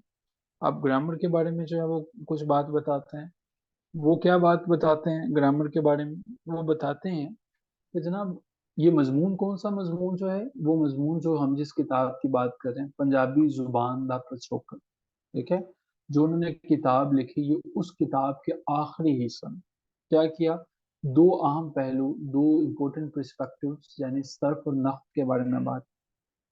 सर्फ, सर्फ जो है वो किसको कहा जाता है, सर्फ को हम जो है वो कहते हैं वर्ड्स, लफ्जों के बारे में। Surf about words. हमारे पास जब हम सिर्फ लफ्जों की बात करेंगे, फेल क्या है, मफूल क्या है, नाउन क्या है, प्रोनाउन क्या है, वो सर्फ होगा। ठीक है। और नव की बात करेंगे, नव कहते हैं स्ट्रक्चर्स को, नव कहते हैं स्ट्रक्चर को, तो वो स्ट्रक्चर जो है वो उसको हम नव कहते हैं। तो आसिफ ने अपनी किताब के आखिर में सर्फ और नव के बारे में भी बात की। सर्फ विच लफ्ज़ां नाल बहस की जाती है, तो नव विच पेज नंबर हमारे पास जो है वो नेक्स्ट कौन सा है, 21 आना है। और ये जो है वो 21 कहाँ पे मिलेगा हमें, 21 आएगा। और 21 हमें मिलेगा यहाँ पे। हाँ जी। और नव ਦੇ ਵਿੱਚ, ठीक है, नव ਵਿੱਚ ग्रामरी बनावट बारे, बनावट यानी कि सेंटेंस स्ट्रक्चर के बारे में जो है वो बात की जाती है। बस ये सवाल खत्म हो गए, यहाँ तक हमारे पास ये है। इसकी जो है वो हमने फनी खूबियां जो है वो नहीं याद करनी। ये और ये सबसे मुश्किल है इस किताब का सवाल ना, इसके बाद बाकी सारी चीजें आसान है, क्योंकि हिस्ट्री होती है तो हिस्ट्री थोड़ी मुश्किल ही होती है। सो बताते हैं कि ਇਹ ਦੋਵੇਂ रल के व्याकरण अखाउंदे ने। ये दोनों मिलके, रल के मिलके व्याकरण, व्याकरण कहते हैं ग्रामर को, ग्रामर अखवांदे ने। आप इसको ये भी लिख सकते हैं कि इन दोवां नू ये दोवें मिल के ग्रामर कहलवांदे ने। अगर आपको अखाउंदे लफ्ज मुश्किल लगता है तो आप कहलवांदे लिख सकते हैं। लसानियत दे माहर यानी सिर्फ लफाजी की बुनियाद पर किसी जुबान में दूसरी जुबान तो निकलिया नहीं आख्या जा सकता। आसिफ हुडी कहते हैं कि इस गल ते सिर्फ ਅਸੀਂ नहीं कह सकते कि यह जुबान दूसरी जुबान ਦੇ ਵਿੱਚੋਂ निकली है, क्योंकि इस जुबान ने किसी दूसरे को लफज लए ने। जुबाना अपनी लोड़ के मुताबिक लफज लैंदियां भी ने ते देंदियां भी ने। उर्दू जुबान जी अंग्रेजी को लैंदी है, ते अगर यह ही कह दिता जाए चूंकि उर्दू जुबान जी इन्हें अंग्रेजी जो लफ्ज लए ने ते हुण ओदी जी हो गई है, ते ये गल नहीं मनी जा सकती। ਇਹ ਮੰਨਣ ਲਈ ਦੋਵਾਂ ਦੀ ਗ੍ਰਾਮਰ ਇੱਕ ਜੈਸੀ ਹੋਣੀ ਚਾਹੀਦੀ ਹੈ, ਯਾਨੀ ਕਿ ਨਹਵੀ ਬੰਤਰਾ ਇੱਕੋ ਜਿਹੀ ਹੋਵੇ। ਸੋ ਇਸ ਅਸੂਲ ਦੀ ਰੋਸ਼ਨੀ 'ਚ ਉਹ ਕਹਿੰਦੇ ਨੇ ਕਿ ਪੰਜਾਬੀ ਜ਼ੁਬਾਨ ਨੂੰ ਅਸੀਂ ਇੱਕ ਗੈਰ ਆਰਿਆਈ ਜ਼ੁਬਾਨ ਮੰਨਦੇ ਹਾਂ, ਤੇ ਮੈਂ ਚूंकि ਇਹਦੀ ਗ੍ਰਾਮਰ ਨਹੀਂ ਮਿਲਦੀ ਵੇਦੀ, ਸੰਸਕ੍ਰਿਤ ਤੇ ਪ੍ਰਾਕ੍ਰਿਤ ਦੇ ਨਾਲ, ਲਿਹਾਜ਼ਾ ਪੰਜਾਬੀ ਬੋਲੀ ਜਿਹੜੀ ਉਹ ਇਹ ਕੋਈ ਵੀ ਆਰਿਆਇਆਂ ਦੀ ਬੋਲੀ ਨਹੀਂ ਹੈ। ਇਹ ਹਰगिज नहीं आखा जा सकता कि पंजाबी अरबी फारसी या अंग्रेजी तो निकले। क्यों, सरफी ते नहवी यानी कि ग्रामर और वर्ड्स का स्ट्रक्चर भी हमें देखना पड़ेगा। ठीक है। सरफी ते नहवी कायदे दी पंजाबी ते चीनी विचकारी सांझ लभदी कि वो कहता है कि अगर आप ये देखें तो जो हमारे पास पंजाबी है इसकी ग्रामर और लफ्ज जो हैं उनकी तरतीब वो तो चीनी जुबान से भी मिलती जुलती है, कि उनकी ग्रामर में चीनी के साथ मुमासलत है। ठीक है, तो अब क्या हम लोग ये कह दें कि पंजाबी या चीनी इको ही जुबान है, कि पंजाबी और चीनी दोनों एक जैसी चीज है? ਇਹ ਸਾਡਾ 16 ਨੰਬਰਾਂ ਦਾ ਸਵਾਲ ਹੈ। ਜਿਸ ਤਰ੍ਹਾਂ ਤੁਹਾਡੇ ਬਾਕੀ ਸਵਾਲਾਤ ਨੇ ਨਾ, ਇਹ ਅਗਰ ਤੁਸੀਂ ਸਵਾਲ ਲੈ ਦਿੰਦੇ ਹੋ 16 ਨੰਬਰਾਂ ਦਾ ਸਵਾਲ ਹੈ। ਮੁੱਕਦੀ ਗੱਲ ਇਹ ਕਿ ਪੰਜਾਬੀ ਨਾ ਤੇ ਮੰਡਾ ਜਾਂ ਦਰਾਵੜੀ ਟੱਬਰ ਦੀ ਜ਼ੁਬਾਨ ਹੈ, ਕਿ ਉਹ ਕਹਿੰਦੇ ਨੇ ਕਿ ਨਾ ਤੇ ਦਰਾਵੜੀ ਹੈ ਤੇ ਨਾ ਹੀ ਇਹ ਆੜਿਆਈ ਟੱਬਰ ਦੇ ਨਾਲ ਤਾਲੁਕ ਰੱਖਦੀ ਹੈ। ਟੱਬਰ ਖਾਨਦਾਨ ਫੈਮਿਲੀ ਇਹ ਉਦੋਂ ਵੀ ਮੌਜੂਦ ਸੀ ਜਦੋਂ ਵੇਦੀ ਬੋਲਣ ਵਾਲੇ ਤੇ ਸੰਸਕ੍ਰਿਤ ਲਿਖਣ ਵਾਲੇ ਇੱਥੇ ਆਏ। ਇਹ ਉਦੋਂ ਵੀ ਇੱਥੇ ਮੌਜੂਦ ਸੀ। ਇਹ ਜ਼ੁਬਾਨ ਬਹੁਤ ਪੁਰਾਣੀ, ਉਸ ਤੋਂ ਪਹਿਲਾਂ ਦੀ ਮੌਜੂਦ ਹੈ। ਇਹ ਉਦੋਂ ਵੀ ਮੌਜੂਦ ਸੀ ਜਦੋਂ ਸ਼ੱਕ ਪਹਿਲਵੀ, ਸ਼ੱਕ ਮੁxtਲਿਫ ਕਿਸਮ ਦੀਆਂ ਕੌਮਾਂ ਨੂੰ ਕਿਹਾ ਜਾਂਦਾ ਜਿਨ੍ਹਾਂ ਨੇ ਬਾਅਦ ਚੋਂ ਹਮਲਾ ਕੀਤਾ। ਸ਼ੱਕਾਂ ਨੇ, ਪਹਿਲਵੀ ਨੇ, ਯੂਨਾਨੀਆਂ ਨੇ, ਕਹਿੰਦੇ ਨੇ ਜਦੋਂ ਉਹ ਵੀ ਸਾਡੇ ਇੱਥੇ ਆਏ ਨੇ ਪੰਜਾਬ 'ਚ, ਉਦੋਂ ਵੀ ਇਹ ਜ਼ੁਬਾਨ ਜਿਹੜੀ ਇੱਥੇ ਮੌਜੂਦ ਸੀ। ਸ਼ੱਕ, ਪਹਿਲਵੀ ਤੇ ਯੂਨਾਨੀ ਜਿਹੜੇ ਨੇ ਨਾ, ਇਹ ਉਦੋਂ ਵੀ ਇੱਥੇ ਮੌਜੂਦ ਸੀ। ਇਹ ਉਦੋਂ ਵੀ ਮੌਜੂਦ ਸੀ ਜਦੋਂ ਅਰਬੀ, ਫਾਰਸੀ, ਅੰਗਰੇਜ਼ੀ ਤੇ ਉਰਦੂ ਬੋਲਣ ਵਾਲੇ ਇੱਥੇ ਆਏ। ਇਹ ਤੁਸੀਂ ਆਪੇ ਲੈ ਸਕਦੇ ਹੋ, ਅਰਬੀ, ਫਾਰਸੀ, ਅੰਗਰੇਜ਼ੀ, ਯੂਨਾਨੀ ਬੋਲਣ ਵਾਲੇ ਇੱਥੇ ਆਏ। ਇਹਦਾ ਸਭ ਜ਼ੁਬਾਨਾਂ ਦੇ ਨਾਲ ਲੈਣ ਦੇਣ ਹੁੰਦਾ ਰਿਹਾ ਤੇ ਸਭ ਜ਼ੁਬਾਨਾਂ ਦਾ ਇਹੀ ਤਰੀਕੇਕਾਰ ਹੁੰਦਾ ਹੈ ਕਿ ਉਹ ਲਫ਼ਜ਼ ਲੈ ਵੀ ਲੈਂਦੇ ਨੇ ਤੇ ਦੇ ਵੀ ਦਿੰਦੇ ਨੇ। ਤੇ लफाजली दियाँ कुछ साझा पढ़ूं, लफाजली दियाँ लफ्ज़ों की लेन देन से जो है इसनूं किसी टब्बर दे नाल जोड़ना बिल्कुल गलत ते बेबुनियाद गल है। ये कह देना कि ये किसी होर ही टब्बर से निकली है, ये किसी और ख़ानदान से है, ये बिल्कुल गलत है। ये जनाब पंजाबी की कुछ बेसिक सी हमारे पास चीज़ें हैं। ये पहला क्वेश्चन है और हजूर वाला ये पेपर में सवाल भी एज इट इज़ ही आएगा और जवाब भी एज इट इज़ ही लिखना है, जो मैंने आपसे गुजारिश किया। और आपने क्लास एंड के बाद इसका जो है वो नोट्स भी मुझे सबमिट करवाने हैं, ये ऐसे लिख कर। क्या ये बातें क्लियर हैं? यहाँ तक समझ आ चुकी हैं?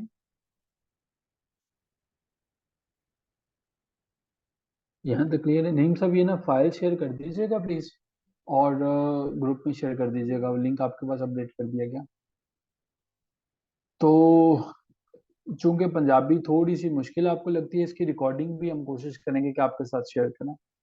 इसी को एक दफ़ा फिर से भी अगर सुनना चाहें, लेकिन ये सिर्फ चंद एक लेक्चर्स में, ताकि आप लोगों को जो समझ में नहीं आए वो चीज़ें समझ आए। ठीक है, ले जी, मुलाकात होती है अगली क्लास में। अगली जो है वो आसिफ खान के बारे में, यही जो है वो हमने एक ही क्वेश्चन तैयार करना, पहले तो ये भी नहीं आता होता था, अब आना शुरू हो गया। तो आसिफ होना तो बाद हुण अगली ਜਿਹੜੀ है ना वो गल ਅਸੀਂ ਕਰਾਂਗੇ ਪੰਜਾਬੀ ਲਸਾਨੀਆਤ यानी कि तारीख ਦੇ ਵਿੱਚ ਦੂਜੇ ਬੰਦੇ ਹੈਗੇ ਨੇ ਸਾਡੇ ਕੋਲ, ਡਾਕਟਰ ਸ਼ਹਬਾਜ਼ ਮਲਿਕ, ਉਹਨਾਂ ਦੇ ਬਾਰੇ ਚ ਕਰਾਂਗੇ। लो जी, फिर अगली क्लास से मुलाकात होंगी ਤੁਹਾਡੇ ਨਾਲ। Take care of yourself. खुदा हाफिज़।